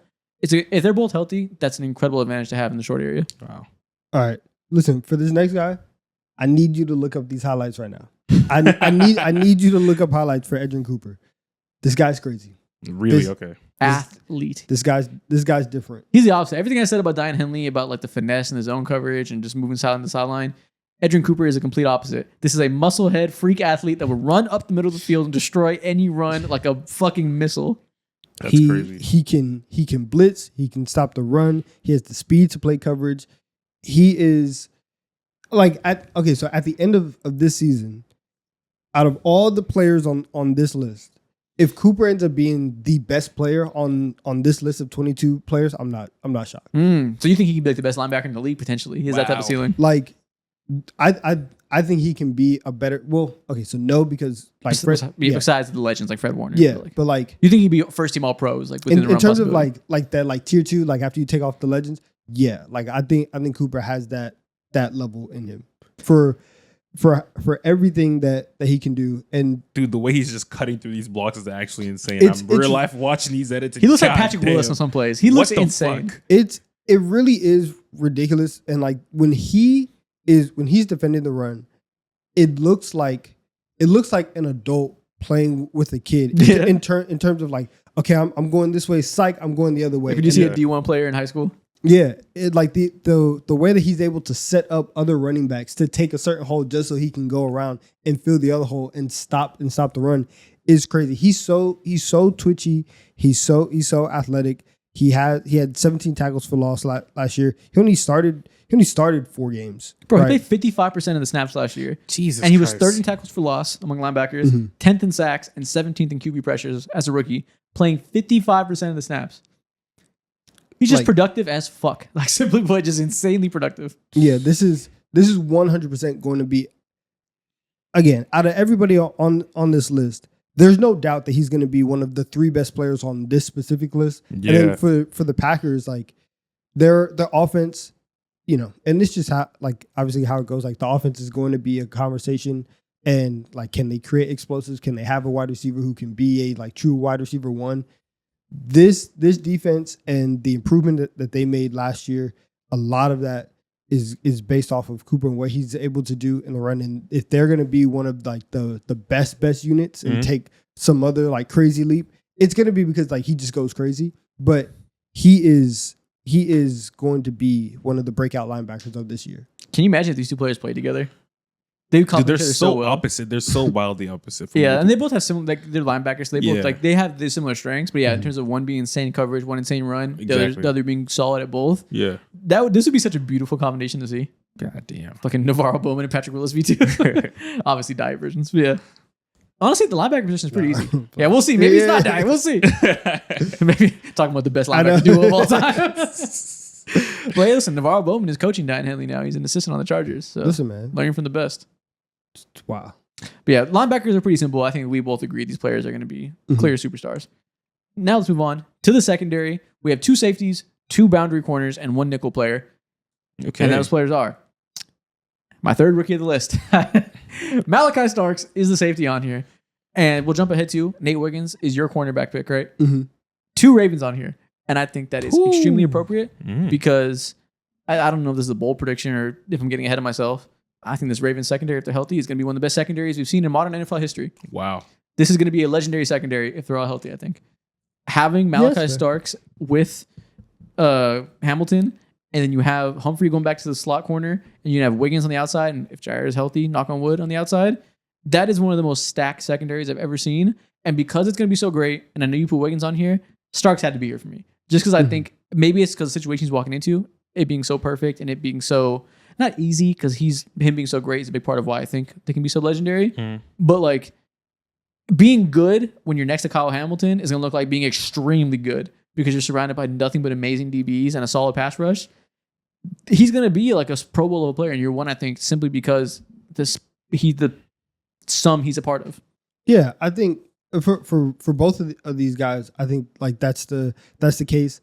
And again, playing next to a great player elevates you and it makes your job a lot easier. And I think like with Nate Wiggins, one of the things is like the Ravens, they are aggressive. They like to blitz a lot. You just have to hold up. And so now I think that if again you have an entire year of playing in this system, you have an entire year of understanding what your responsibility is, and for the most part, like he did hold up. Obviously, if any cornerback just plays, one-on-one covers, like they're gonna get beat, and he had some pretty bad moments. But I do think that he has another level that he can get to, and with him and with Starks, because Kyle Hamilton is back there, it provides so much just versatility.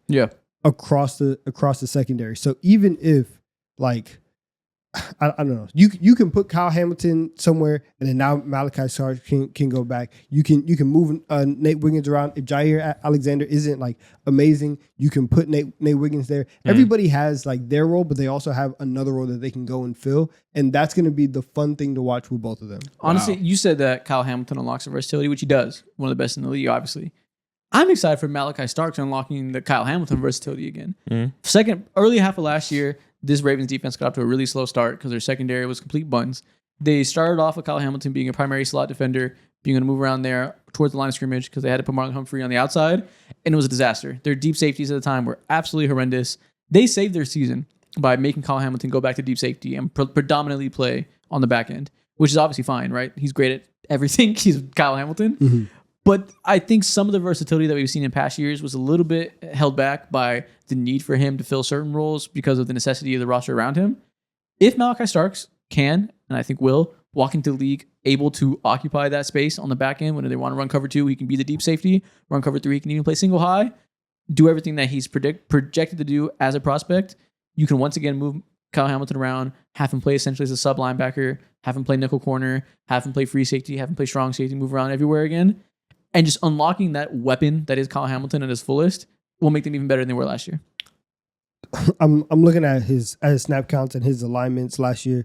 And so, one, it was the most snaps that he's ever played. He played over 1,000 snaps Kyle last Hamilton? year. Yeah. Out of necessity. He needed to be out there every crazy. play. Yeah. And so, he played 280 snaps in the slot, 306 at free safety, and 374 in the box. Yeah. And so, like, the again, the versatility is there. And so just having great players is to where you can find something and then stick with it. Because yes, I do think that it is cool to like, oh, we're gonna move all these players around.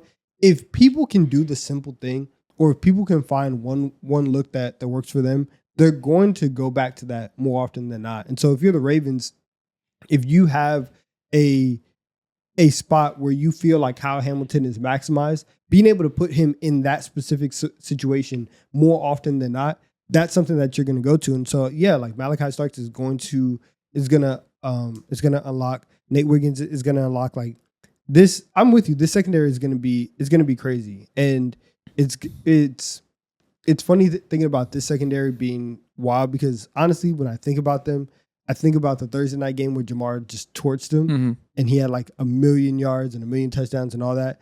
But this defense. Well, last year they had an anchor as one of the worst starting corners in the goddamn conference. That's no longer going to be there. And so like this defense is and should be one of like the two best in the league. Yeah. Again, if they're healthy, which is a big if, especially with the Jair Alexander of it all, this can be one of those secondaries you remember for a long time. Of it all. The other cornerback one I had to go to, similar story to Nate Wiggins as this first-year player thrown into the fire. I think nobody was thrown into the fire more than Terrion Arnold last year, and will grow to be all the better for it. Terrion Arnold was asked to play the most man coverage snaps in the NFL. Aaron Glenn is a simple man. He said, I like man coverage and I'll run it a lot. Yeah. And that's what they did. And he came into the league as a prospect that was hyped up for his big physicality, ability to play press coverage and be a one-on-one dominant defender. Aaron Glenn said, show me. Do it. Show me. We draft you first round. You paid a lot of money. Do it. And it was a mixed bag. He obviously has up and downs, as you'd expect any rookie corner, thrown into the most difficult possible scenario at one of the most difficult possible positions in the NFL. And I think he showed good, but obviously there was a lot of times he got beat. In the first, I think, 10 games of the season, he had 7 pass interference calls, but only 2 in the last games after week 10. So he made progress, found ways to rein it in and play with that physicality. It'll continue to be an emphasis with the new DC, I'm sure. I'm sure they'll continue to play a high amount of man coverage, and he'll continue to be relied upon to be that cornerback one. And I think it stands to reason that he'll go through those humps in the year one learning and will grow into being every bit of the prospect he was hyped up to be. Again, breakout by necessity. Yeah. Because the Lions and their defense, like obviously they went through a lot of injuries last year, and they have a great like with Kirby Joseph and Brian Branch, like they have good players in the back end. But also, if you can't get a pass rush, like you're gonna be defending for like 3-4 seconds, and you need people to be able to withhold that.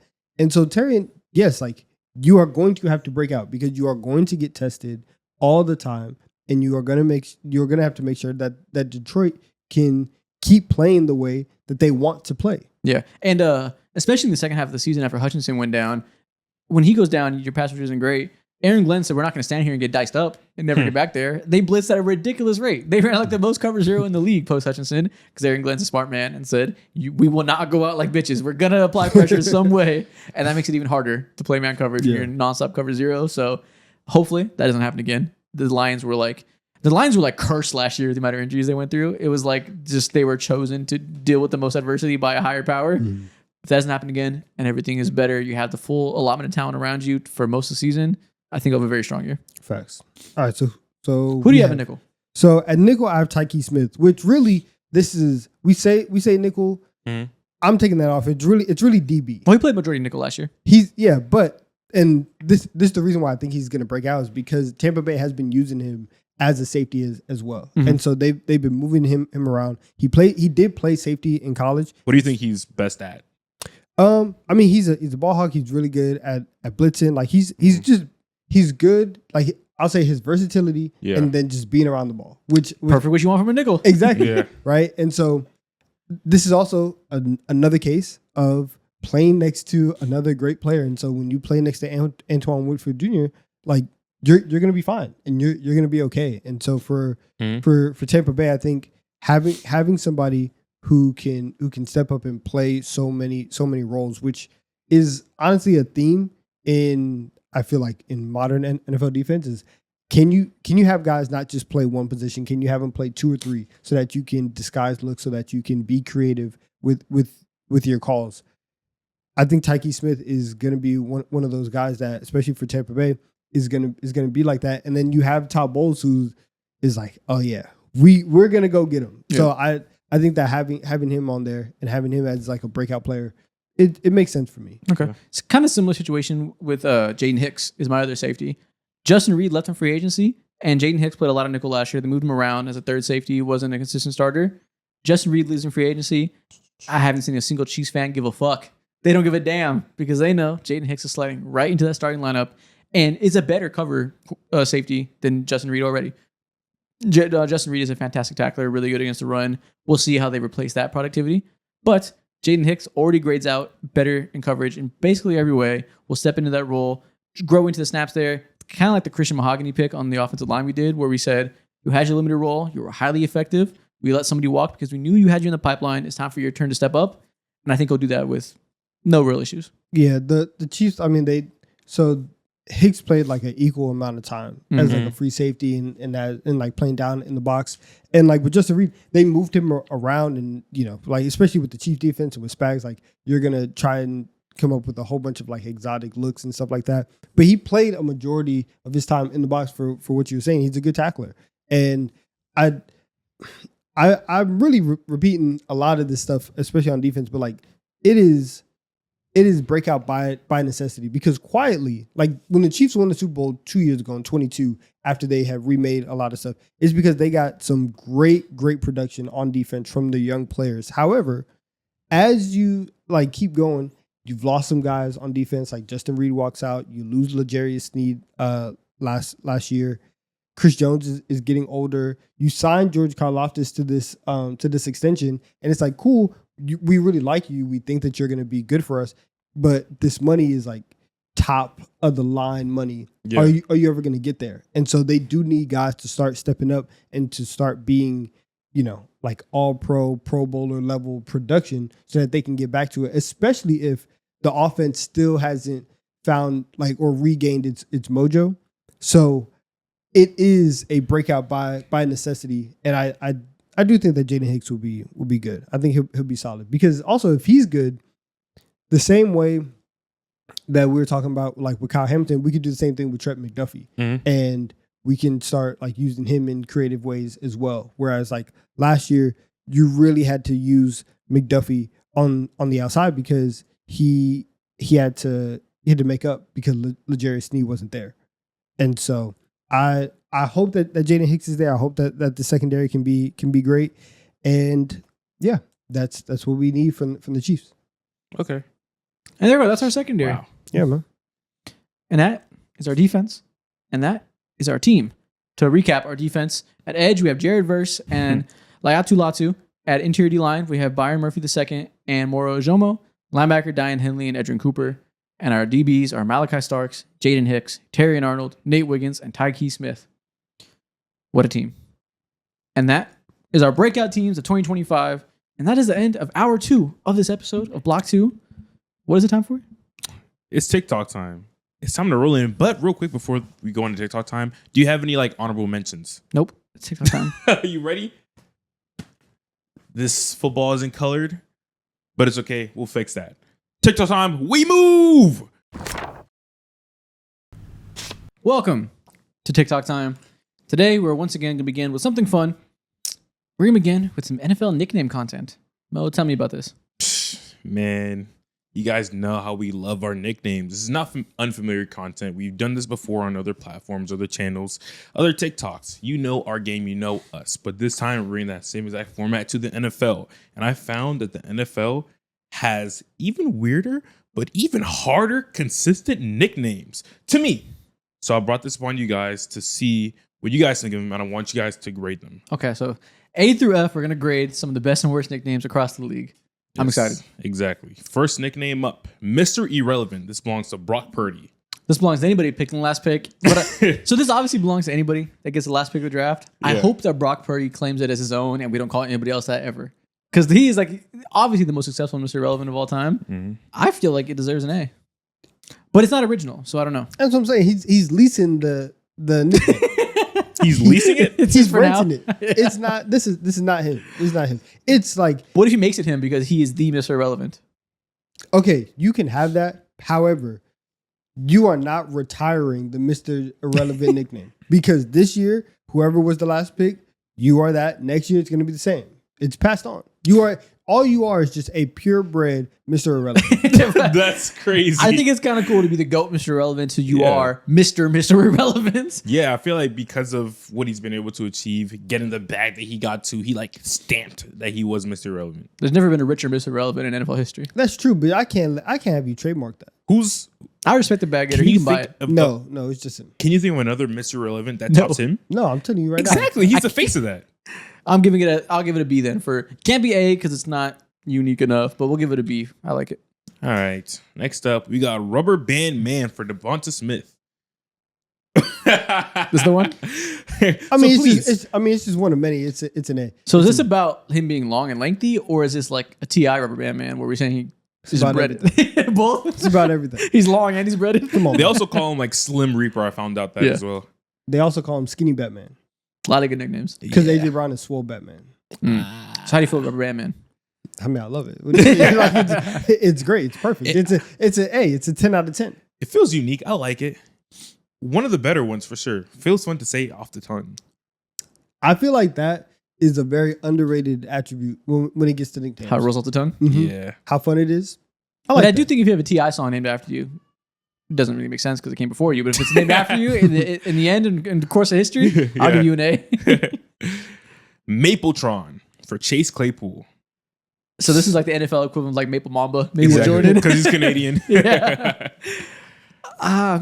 It would be cool. Here's the thing. Whenever you are doing nicknames that pay homage to another great player, it only works if you yourself are also a great player. Yeah. He did not do that. Yeah. It could have been great. It could have been an all-timer if Chase Claypool hit like we thought he could and became a superstar. If it doesn't work out, you're just like, why are we giving him Megatron? Exactly. I'll still give it a B though. It is still hard, but if he was a Pro Bowler, then it would have been an A. It feels like this name again feels... It could be leasable. It's leasable. You think so? To the next Canadian wide receiver. There's not many of those. Yeah. For sure. If another I don't know. They're learning. They're learning? They're learning. You said it like they just discovered fire. If another large Canadian wide receiver comes around, we can give him Mapletron. We'll pass it on. It's a mantle. It's like AI. Like they just keep on getting better. Constantly evolving. Yeah, the next one, Mapletron, second of his name. We'll keep it moving. Okay. And Mad Max. This is tough. It's kind of hard. Tough. I feel like this perfectly encapsulates like white boy rage in a good way. Yeah. Like he's just like it perfectly fits him. I'll say that. I'm always a little skeptical about nicknames that just like put your name in there. Yeah. But also it fits. It works. It's an A. Like it in terms of play style to personality to nickname mesh, you got the chemistry all around. It's an A. I agree. The play style matches up really well. And so far I think he and probably Devonta Smith best embody that too. He's probably never seen Mad Max. No, he's got to watch it. That movie came out in the 80s. No, what's the new? They had the remake. Fury Road? Doesn't count. All right. Well, then I've never seen Mad Max either. A+ regardless. Yeah, we'll give it an A. Next name, we got the Amish Rifle. Is there a grade I can give above A? Yeah. A+. A+++. This is amazing. This is tough. I love this. I don't know why. I just love it. Ryan he's not even Amish. I never even heard anyone This is call him cultural appropriation. Culturally appropriating Amish culture is ridiculous. Absurd concept. And when they hear about this, they're going to be upset. They're going to be livid. In 2,200, they're going to be mad. I like it. I don't know. It's unique. He does have a rifle on him. I don't know why it's Amish. Is it because he has a beard? Yeah, I think it's the beard. We're actually appropriating Amish culture? That's hilarious. That's what I'm saying. I looked up Amish rifle and I just see a bunch of dudes who look like him with the longest rifles. A+. No. This is the coolest form of gentrification. We are not set tripping on the Amish. That's not happening. A++. Snatch their title. Next name, you got Bam Bam Cam. This is Cam Chancellor. Even if I didn't like it, I have to like it because Cam Chancellor would have hit me. Like, I have to respect it. Yeah, honestly, like, is this the best nickname in the world? No. I don't like but it. it's for the coolest player in the world, so it's hard to dislike it. I don't know, man. It feels very rudimentary. Bam Bam can't like. I don't like it at all. Yeah, you say that until you see him knock someone up top of the head, and then you're like, oh, that's Bam Bam. Fair enough. I guess so. We'll give I it a guess B. so. It's not the most creative. It's not the best in the world, but Yeah. it's Nah, being we- carried to a B because Cam Chancellor's the coolest in the world. We have to start having some standards though. Go C? It's C plus. Okay, C+. It's a solid nickname. But if this wasn't Cam Chancellor, it'd Yeah. probably be a lot lower. Bam Bam is fun to say, so that's why you get the plus in the C plus, Mhm. but it's not amazing. And his name rhymes with it. Like, I'll let it happen. All right, C plus plus. No, have I ever called him Bam Bam? Fuck no. Yeah, exactly. But I giggle. Yeah. It makes me giggle. Bam Bam strikes again. Yeah, no, No I'm not one's saying saying it. that. We got Big Truz. Why did you say it like You that? put his bass in his voice. That's what they Big do. trust. I just feel it. Also, this picture is hilarious. He's, Looks like a philosopher. yeah, so philosophical. Yeah. Mad studious. How do you feel about this, Donovan? I don't like it. As a nickname, I don't like it. Why? As a phrase, it's much better. Mm. When him and Mark Ingram are when they're running around and they're like, big trust. Mm. Whoop de whoop. Like that's fun. But I'm never calling Lamar Jackson big trust. Big Truz takes it home again. Yeah, you're right. It doesn't feel right. It doesn't roll off the tongue. I'm not doing it. I'm going D. I am obviously not saying this. We got the Honey Badger. Oh, this is A plus. This is one of the best nicknames in sports history. I've never known why they call him the Honey Badger, but I like it. I'm pretty sure it's also because of his mohawk or dreadhawk or whatever you want to call it too. He kind of, I don't want to say it looks like one. It might Okay, be here's the a- thing. it might The be a color double scheme is like entendre. Here's the too. thing. I don't know what a honey badger looks like, so that would probably help. I'm vaguely aware of honey badger's existence. I'm not sure any defining traits about them as an animal, but I think it sounds cool, so I'll give it an A. Okay, so the honey Yeah. badger, I looked it up. Oh, yeah. Yeah, that's why they call him. So yeah. it's like this, like, Oh, it has the blonde he hair. Okay. literally Yeah. looked like a honey badger. Oh, okay, it's the blonde hair. Nevertheless, I think it's cool. Context or no context, I like it. We'll go A plus. When you start talking about, like, we start saying Tyrann Matthew, a.k.a. the honey badger, like, your nickname is also your name, that's an A plus. Mhm. I agree. There we go. And he just Iconic. retired too. Tragic. Judge Judy. This one's interesting. How do Is he cool enough for this nickname to work? How do I feel about this? It's a cool nickname if you're him. He had a great year. Do we feel like he's lived up to this now? Triple J. I like Because if you it. suck and you're being called Judge Judy, like Judge is a nickname for someone that's a problem. Yeah. Has he crossed the problem threshold? He might be a situation, but I don't know if he's a problem. He might be a situation. He's not quite a predicament yet. That still has to be earned. But I don't know. See this one, and this is why I don't really like this one now that I'm thinking about it, because it is very fickle on the year. he might be an issue. Do you think it'd be an issue? I think he's an issue. I don't. He's not, yeah. Listen, if he's good, then it works. But if he's bad, it's like, this is Judge Judy over here. Like, so the stability of the actual nickname can't be super high. Okay, so here Yeah. he is. A plus if you crossed 1,200 yards this season. If you failed to do so, F. Yeah. Okay. It's in the air. Make it or Next break it. name, we got Superman. For I'm Cam just giving out Newton. A plus left and right. But you picked some of the best nicknames of all time. Yeah. This is obviously an A plus. Yeah. It stands for time, bro. Like it's currently in the NBA or nah.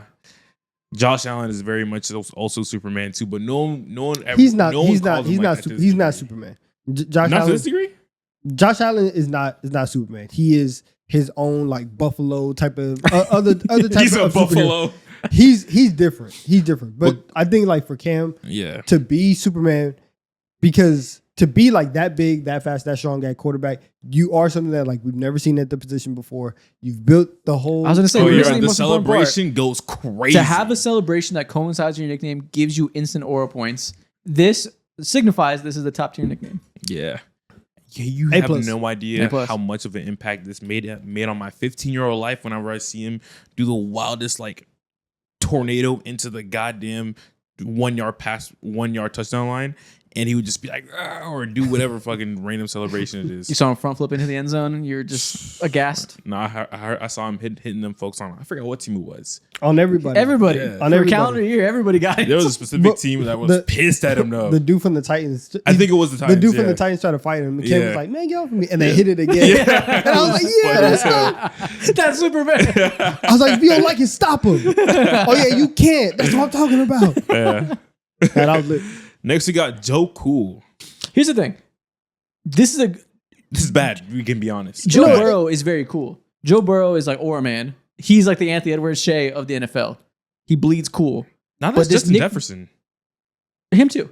I mean, listen, there's two different sides of America. I guess there's you're two different Americas, but for each one, Americas. Joe Burrow is that guy. Yeah. For his demographic, he's the coolest player.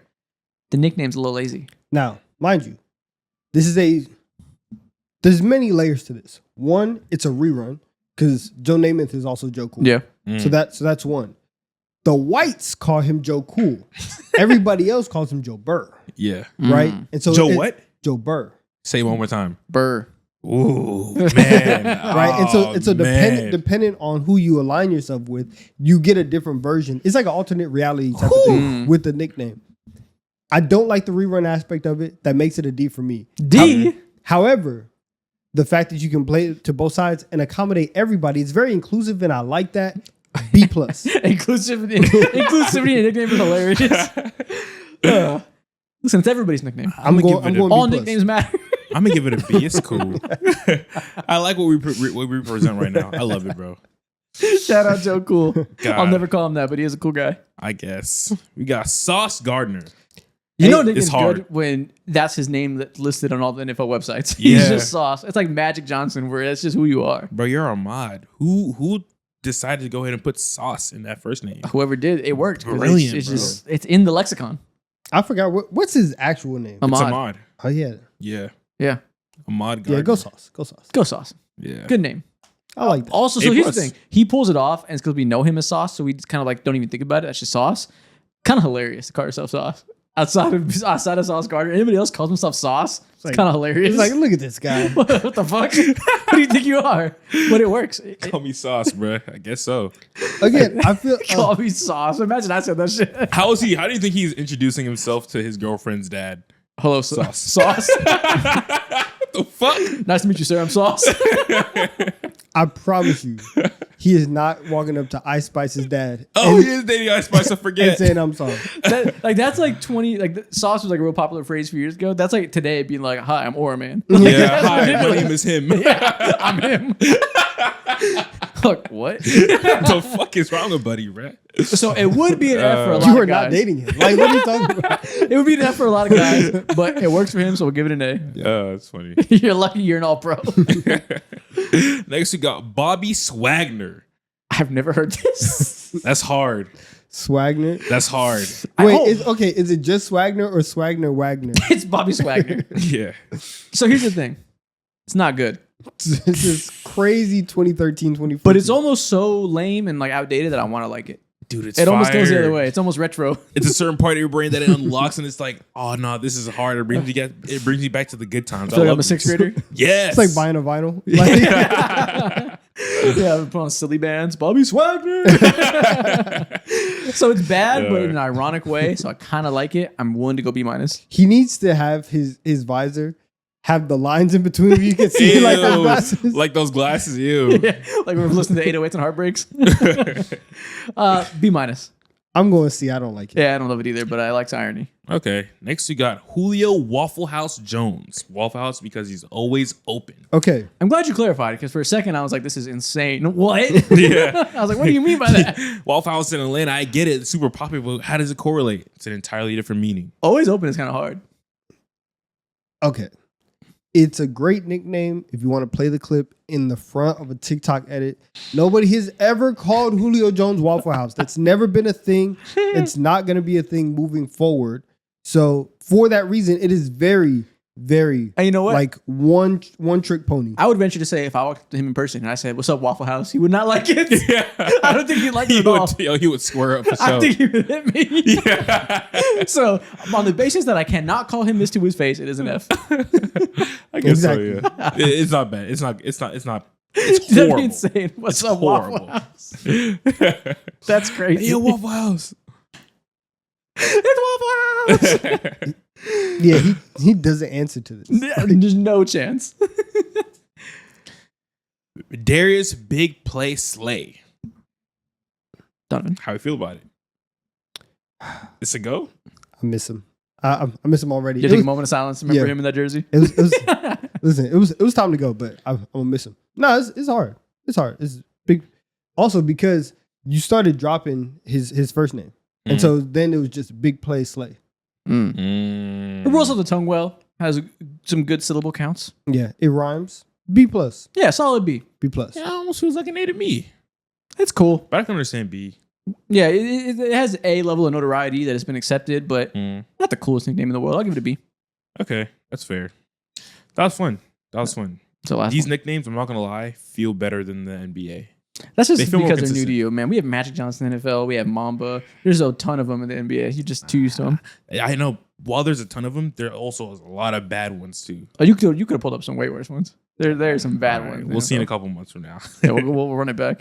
That's funny. Next up, we are going to talk about the best offensive player in every division. Okay. I want to see where you guys' head lies when it comes to every division, who takes that crown away for each team. Okay, yeah, so we did this a few weeks ago with the best defensive player in every division.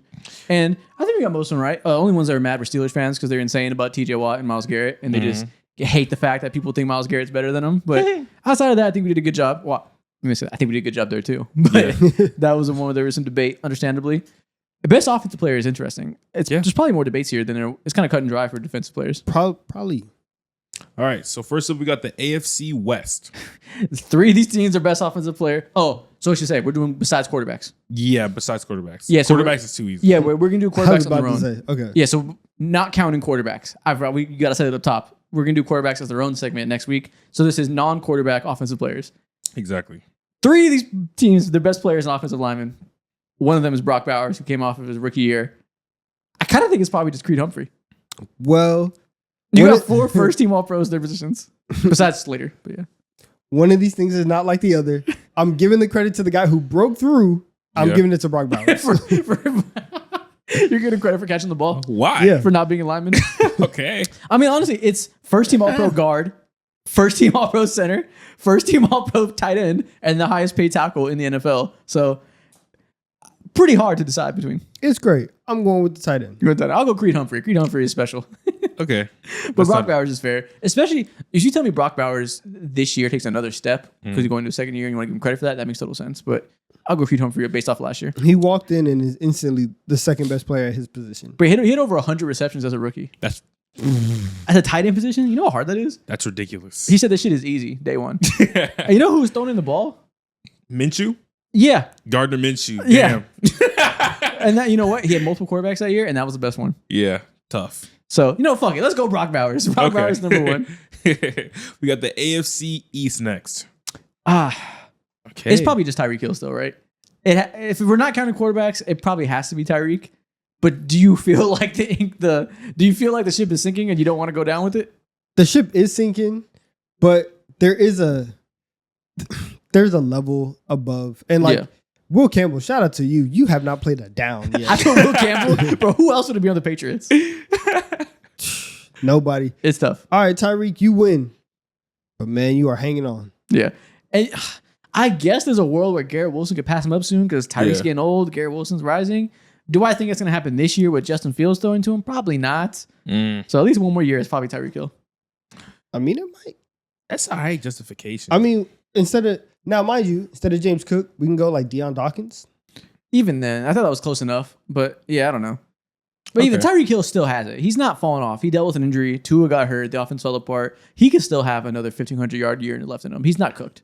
Okay. You're just scared of the off the court stuff and off the field stuff. And the fact that him and like Tua are already like, he's got to apologize. Got to come and figure it out. It's not just words. Like they're already talking to the media. Tyreek Hill could still That's be another real. superstar. Wait, who True. got to apologize for what? Last year, Tyreek Hill was like, I'm not going to be here. He did the Magic Johnson.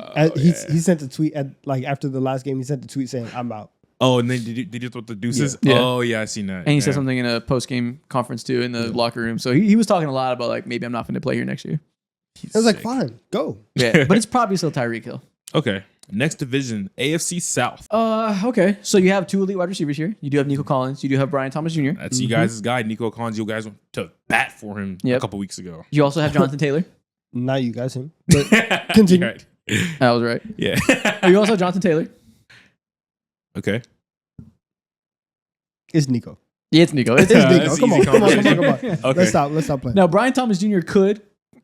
No. You tell me there's a world where he makes another leap and becomes a true top tier receiver? Probably. That's possible. Then he would just be matching what Nico's already doing. Nico is a top 5 receiver to me. I have no problem saying he's the best in this division. Let's go, Nico. Or you can go Kevin Zeitler, who's going to be a new guard there if you want to salute the trenches. Let's go, Nico. Let's go, Nico. Nico it It's is. too many words. AFC North. This is a tough one. Ooh. This is a very tough one. It's not. There's one player here who is the absolute best at his position, and that is Jamar Chase, and so he will get the nod. The absolute best at his position? In terms of like coming off of the season and the production that he just had, he can have the crown for the summer. You just won the Triple Crown. You can have it for You don't the think summer. Derrick Henry has an argument for being right next to Saquon? No. I mean, again, Saquon just ran for 2K. And so like at least he has like the summer to have it. 99 club, all that. Jamar 99 club. Okay. Yeah, I'll go Okay. Jamar, but like Derrick Henry is a worthy thought consideration. Like it's worth thinking, like, do I want what might be the most unstoppable power runner of the past 25 years who hasn't really lost a step, or the wide receiver one? But we'll go to Jamar. Okay. Oh. Next up, There you go. Sligo. we got the NFC West. Okay, so Trent Williams is probably the pick year over year, one of the best offensive linemen in the NFL. Their splits with him on the field versus not is ridiculous. He carries very hard. But Puka Nacua, man. Puka Nacua is dangerous. He is dangerous, and that's why I'm going with Puka Nacua. See, but you hate the 49ers. So if you try to separate the fact that you hate this team for no reason from your heart and soul, is it still Puka or is it still Trent Williams? I'm still gonna go with Puka. I'm still gonna go with him. His versatility, what he allows that Rams offense to do along with Sean McVay, I like that a lot. I'll probably still go Trent, but I will never stop anybody from wanting to glaze Puka Nacua. Okay. What about the NFC East? How dare you? How dare you? Audio listeners don't know what's going on right now. We put Saquon in a Giants jersey to piss off Donovan on the graphic. So listen, CeeDee Lamb, top 3 wide receiver in the NFL. No, man, I'm shaking, bro. I'm upset. Listen, CeeDee Lamb, Malik Neighbors are the future of the wide receiver position. It's got to be one of them. Yeah, good for them. good for them. We're gonna say Saquon Barkley. We're gonna keep it pushing. That's what's gonna happen here. You're not even considering CeeDee Lamb. You're not even considering the Cowboy. I know you love the franchise. All right, bro. You got it. You got it. No, it's Saquon Barkley. Yeah, we can stop trolling. You want to troll more? Trolling? 2,000 Oh, he yards. did that. What about the NFC South? Ooh. Tristan Wirfs. It's pretty easily Tristan Wirfs, I think. Tristan Wirfs is an argument for being the best left tackle in the NFL. Even with Lane Johnson still being here, the argument is there. He's that good, can be the best any given year. This is the first year protector of the year is around. I guarantee you he'll be in the conversation to win it.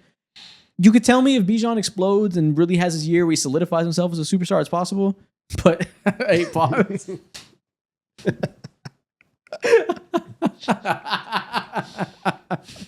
Oh.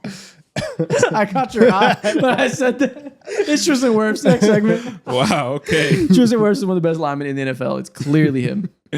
Okay, NFC North. Ooh, this is a fun debate. Penei Sewell, one of the best linemen in the NFL, best run blocking lineman in the NFL at tackle Yeah, versus Justin Jefferson. that is true. Penei Sewell is one of the best run blocking linemen in the league. Come on, man. It's Justin Jefferson. You don't think there's an argument between having the best receiver or the best lineman, the best tackle? Justin Jefferson right now is like that's a Hall of Famer right now. Ooh.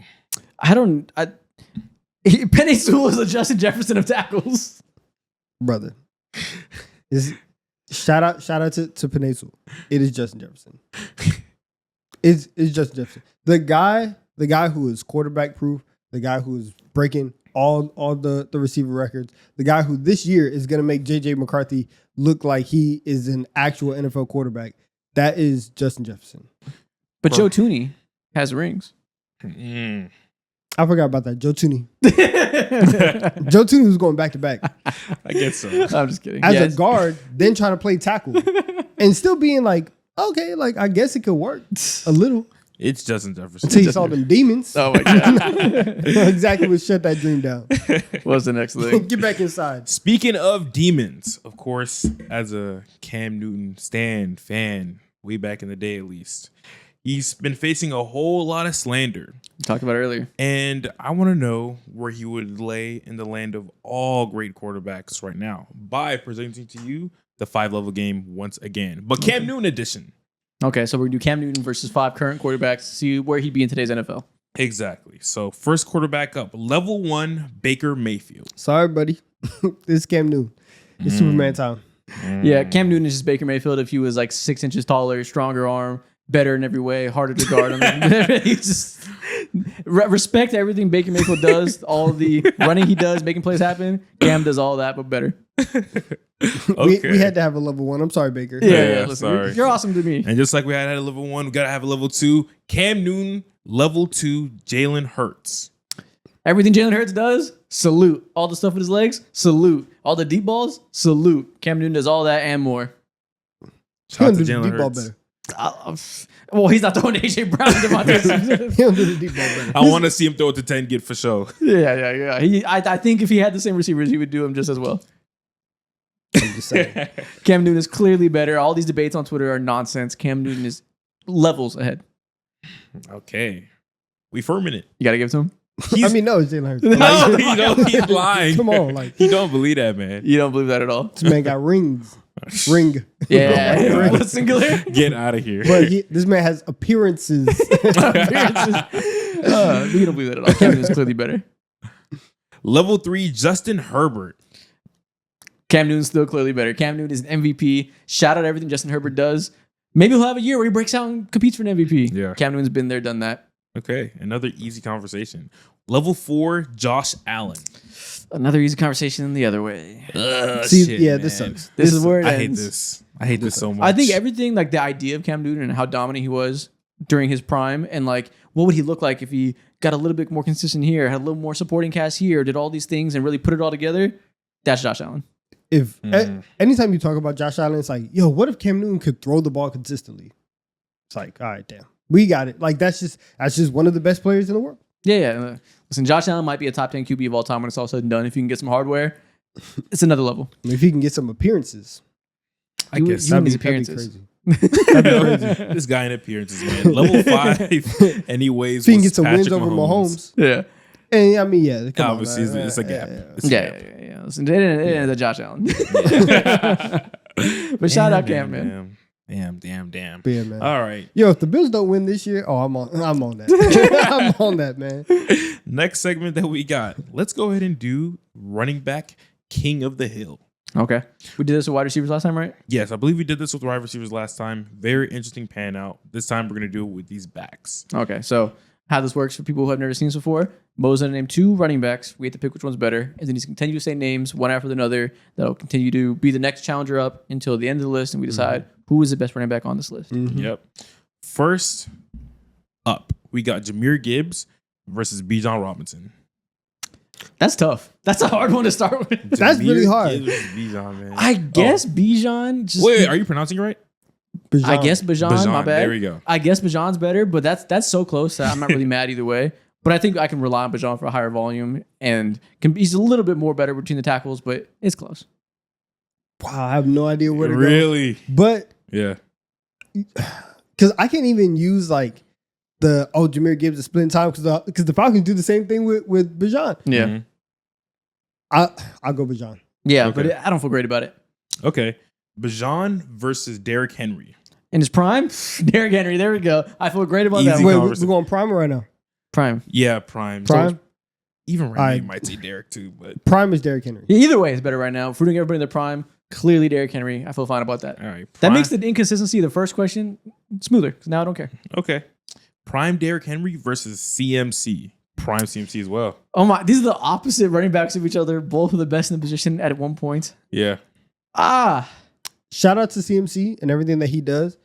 Sometimes you just gotta run through people's faces over and over and over. The amount of strength and ability to take a grown man's face and throw it 5 yards into the ground the other way, I'm taking Derrick. Do you not appreciate the flexibility and versatility in Christian's game? Yeah. Good job, nerd. Get out of, shut up. I might prefer the passing game. I might prefer everything CMC brings as a receiver. So if I'm drafting a team, I might You can actually motion pick him that. out. Shut up. Turn around. Give Derrick Henry the ball. I might prefer CMC, but apparently he hates him, so we'll go with Derrick Henry. I actually don't hate teams. I actually love No, him. I hate white running backs. It's fine. Okay. Derrick Henry. You caught me. Derrick Henry versus Le'Veon Bell. Ooh, Le'Veon Bell was the best in the league at one point. Yeah. He was One of the most patient runners I've ever seen. Give me Derrick Henry. I think That's what I'm saying. I think if I'm taking Derrick Henry over CMC, I'm taking him over Le'Veon Bell. Okay. You put me in this knot, I got to keep it going. There we go. Derrick Henry versus Nick Chubb.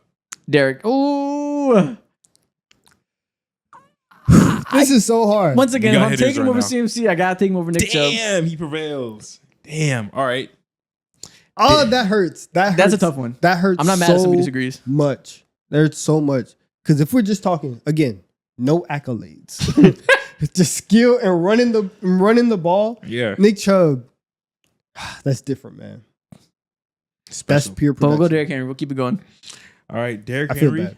versus Adrian Peterson. Adrian Peterson. Adrian One of the GOATs. Damn. All right. No more words. Keep going.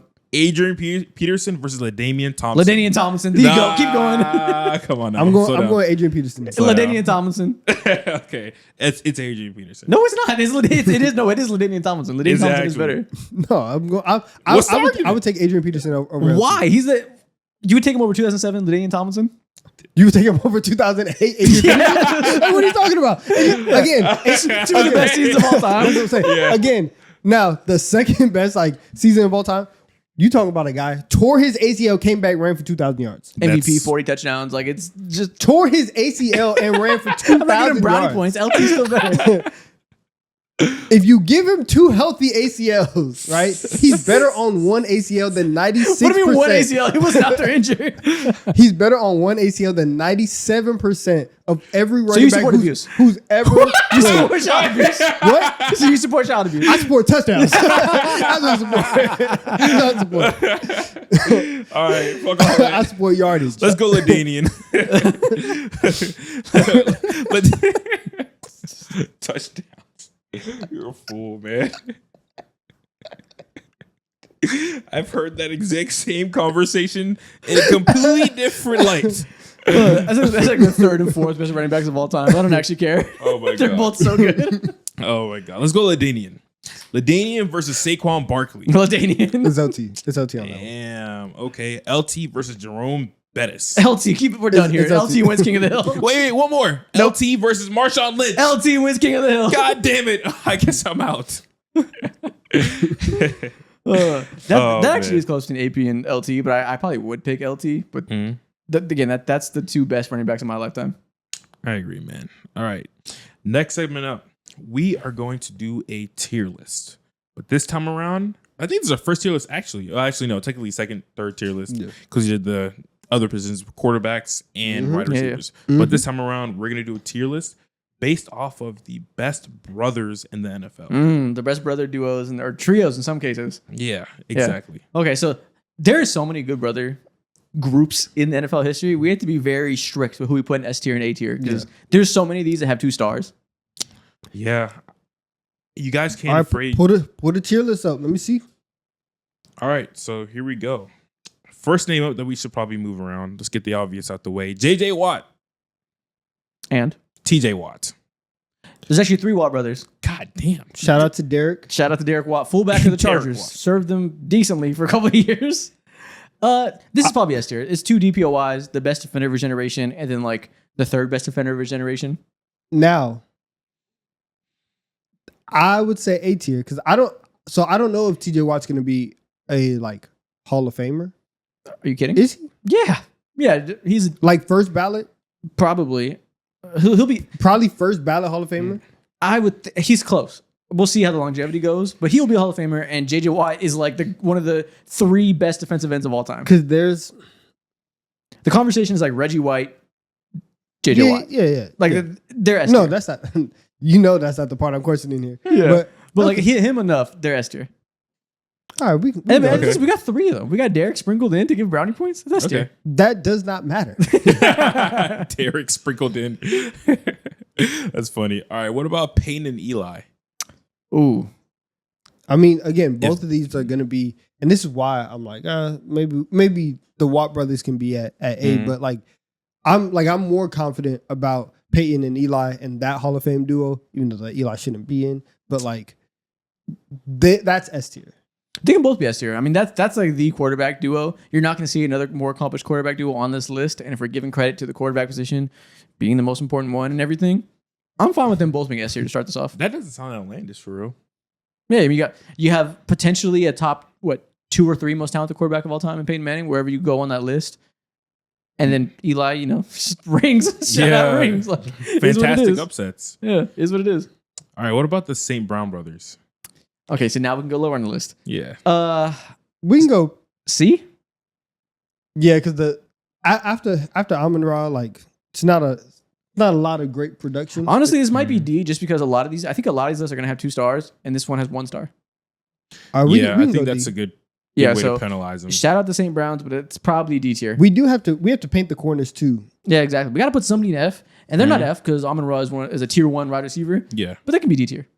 Okay, I'm seeing somebody who's F though. Yeah, me too. I know who's going to F. Let's save it. Kelsey brothers, where you want to put them at? S tier. S tier. Listen, you have one of the greatest tight ends of all time, one of the greatest centers of all time. I'm not sure what the discourse is or who the greatest center of all time is, but I'm sure Kelsey is in the conversation. Okay.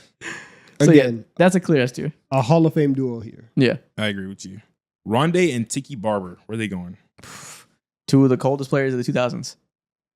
They were nice. That feels like B tier to me. It is 2 stars, so it's higher than the St. Browns. It's either C or B. I think they were better. I'll go B. Yeah. B tier feels fine. 2 of the defining players of generation, one of the best running backs in the league at the time, another elite corner. That feels fine to me. Where are we putting the Bosa's at?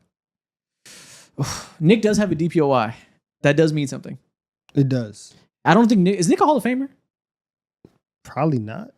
Well, I mean, if you win DPOI, does that? I don't know. Fringe Hall of Fame case, maybe. Joey had potential, obviously, but got injured way too much, never lived up to that. Does that... Where do they go compared to the Barbers? Probably B tier then, huh? Yeah, let's put them at like the top of B tier. If you have a DPOY or an MVP on your team and the other guy is at least good, I feel like you got to be at least B. All right, we'll go top of B tier. Yeah, that feels fine. Okay. What about the Cars, Derek and David? That is F tier. And we have to put somebody in that spot so they get it. Yep. Isn't it? It's crazy that the one that was number 1 overall pick on this is the one weighing it down. Damn. But shout out Derek Carr. Derek Carr had some years. Derek Carr had a moment. He had 1 year, 2016, top 10 quarterback in the league. He had a moment, but also, I mean, listen, David Carr was set out to die in Houston. They tried to kill him week in and week out. So yeah, somebody has to be F tier. It's this one, but respectable duo. The potential of these 2 guys, off the charts. Well, not really. It's on the charts. It's measurable. Amazing. It was measurable potential. You lying to me, man? You've never seen the potential. Like We've seen it many times over. This brother's trying to steer me wrong. They might have the 2 most potential out of any 2 players. This is one of the potential duos of all time. That means nothing. Sterling. Maybe across sports. All right, we got one of the most Shannon measurable odds. We got Shannon Sharp and Sterling Sharp. Again, both of them in the Hall of Fame. 2 Hall of Famers. Has to go S tier. And Sterling Sharp is probably one of the most underrated receivers. Just I feel like the younger generation doesn't even know he exists. They're like, oh yeah, that's Shannon's brother. Yeah. Also a Hall of Famer. Yeah. the way people talk about like T-Mac and like he was going band for band with Kobe. Sterling Sharp was actually going band for band with Jerry Rice. Yeah. Sterling Sharp was incredible. That's the conversation. And then you had Shannon to it, who top 5 tight end of all time. Yeah. At least you place him wherever you want in that top tier, whatever the top tier is to you of Gronk, Kelsey, Shannon, Gonzalez, and Gronk. Did I say Gronk twice? You said Gronk twice. Put in whoever fifth you want, whether it's Kellen Winslow, Antonio Gates, whatever. Shannon Sharp is in that top 5. Okay. We got Quinnen and Quincy Williams. 2 current stars. Here's the thing. I kind of want to give them a boost for playing on the same team. It's kind of dope. I kind of think that's just cool as fuck. Being able to play with your brother and be a star together at the same time, kind of cool as fuck. It is cool. 2 first-team All-Pros. So where you putting them? I don't know. You tell me. I'm going A tier. S tier is legit. Like both of you guys are going to be in the Hall of Fame. I wasn't considering it that high. I was thinking B or C. Yeah, B sounds fair. I mean, you're saying first team All Pro. They were. and also somebody has to be an A. A tier feels like you are like one of the best at your position, and it's so hard to gauge them right now too because of. I'm looking at Nick and I'm looking at Joey. Nick's a DPOI. That weighs a lot. I don't think Joey ever made first team All Pro, but he was All Pro level for his good years. Feels like they should be higher than the Williams. That's how they want it. Okay. Never mind. We'll put them side by side. We'll put them side by side in B tier.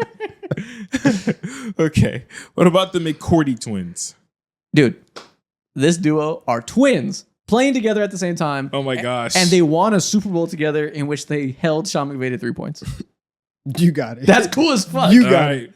Are they DPOY levels? No, but that is just a cool ass thing to be able to say. I'm willing to give them A tier off of Aura. Off of the Disney story alone, I'm going A tier. Yeah, okay, let's do it. Like twins that won a Super Bowl together off of a defensive masterclass. Yeah. All right. A tier. All right. I'm not going to rain on your parade. Chris and Kyle Long. That feels like a nice C tier to me. C tier is empty. It's also cool that they got to play against each other. One's a tackle, one's an edge rusher. So at one point they got to against each other. And Chris has ring. Chris has ring. Chris has ring. Chris has ring. No, Chris has rings. Chris has ring. How many? 2? No, he has multiple because he got one with New England and with us. I forgot your one with New England. Okay, see, nice C tier duo. And then on the other end, a consistent quality tackle for a long time. Mm-hmm. Okay. Fair enough. Where are you putting the digs at? Stephon and Trayvon. Yeah. See, okay, so they're higher than D because they're both good. I was thinking like B. So either B or C. I mean, I kind of feel like C, right? Like you look next to the Longs, it's popping at that different. I mean, Stephon is one of, especially in his prime, Stephon's one of like the best wide receivers in the league. And then Diggs is a Pro Bowler, yeah. Okay, we can go B. That's fair. Shout out prime Stephon Diggs. I feel like we're already forgetting about how good he was in his prime. That's fair. Yeah. Tough. What about the Bennett bros? Martellus and Michael Bennett. Where are we going? 2 of the scariest motherfuckers to ever live. And Martellus played forever too. He did. Ridiculous longevity. Michael Bennett at his peak was a problem. I almost feel like, do we need to move the Bosa's up to A? Let's do that. Yeah, move the Bosa's up to A for the DPOY. Sadly. The Bennetts, are they also B? They can be, yeah. I mean, yeah, let's do it. Let's do it. Let's put them there. Yeah, okay. Respect the Bennetts. Yeah, they definitely deserve it. I think like with Martellus and him just playing as long as he did, and Bennett number 2, I'm forgetting his Michael. Name. Yeah, I completely forgot his name in 30 seconds. Yeah. No, but he was hooping. He was hooping. Okay, if they go there, then where do Vontae and Vernon Davis go? If we're just going off of like stories, now Vontae's story is more of like a Tubi story rather than like a Disney one. But he did retire in the middle of the game, and that is one of the most memorable things I've ever seen. I love it. I honestly, unironically respect that so much. I love that he did that. Like at halftime, he just announced, "Yeah, I'm done, bro. I'm not." Yeah, he was like, the game passing by, I'm out, and he gave the pads back. Wow, that's talk about self-reflection, self-realization. I love that. Wow, bro. Talk about looking in the mirror and knowing who you are and being comfortable with yourself. Again, don't know if I can respect I can respect retiring mid-game. Yeah. Leaving the facility, I can't. But I will go, again, off of that alone, I'll go A tier. But okay.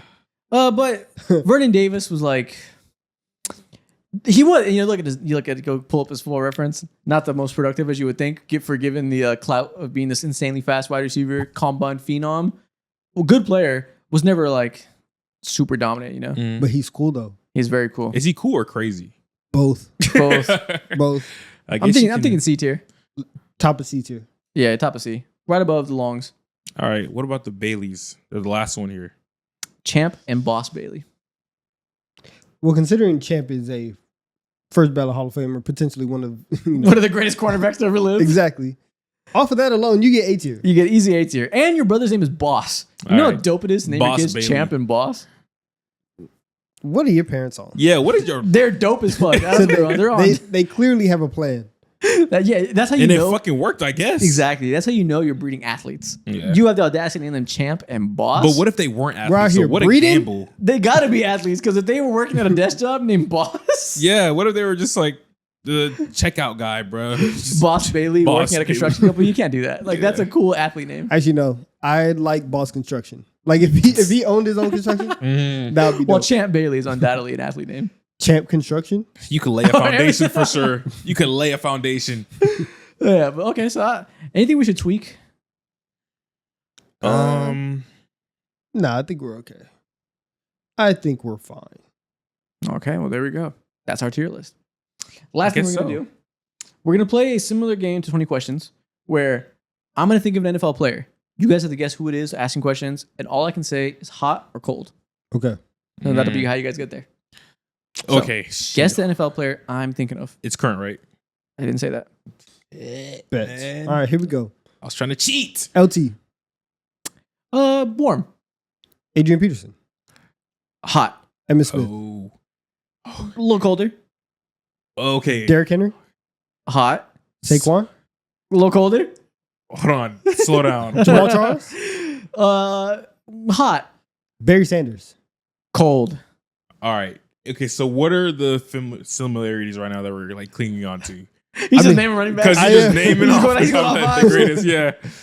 I'm trying. They're all. I'm trying to have like a game plan and direction. I'm trying to dance around it and stuff. Yeah.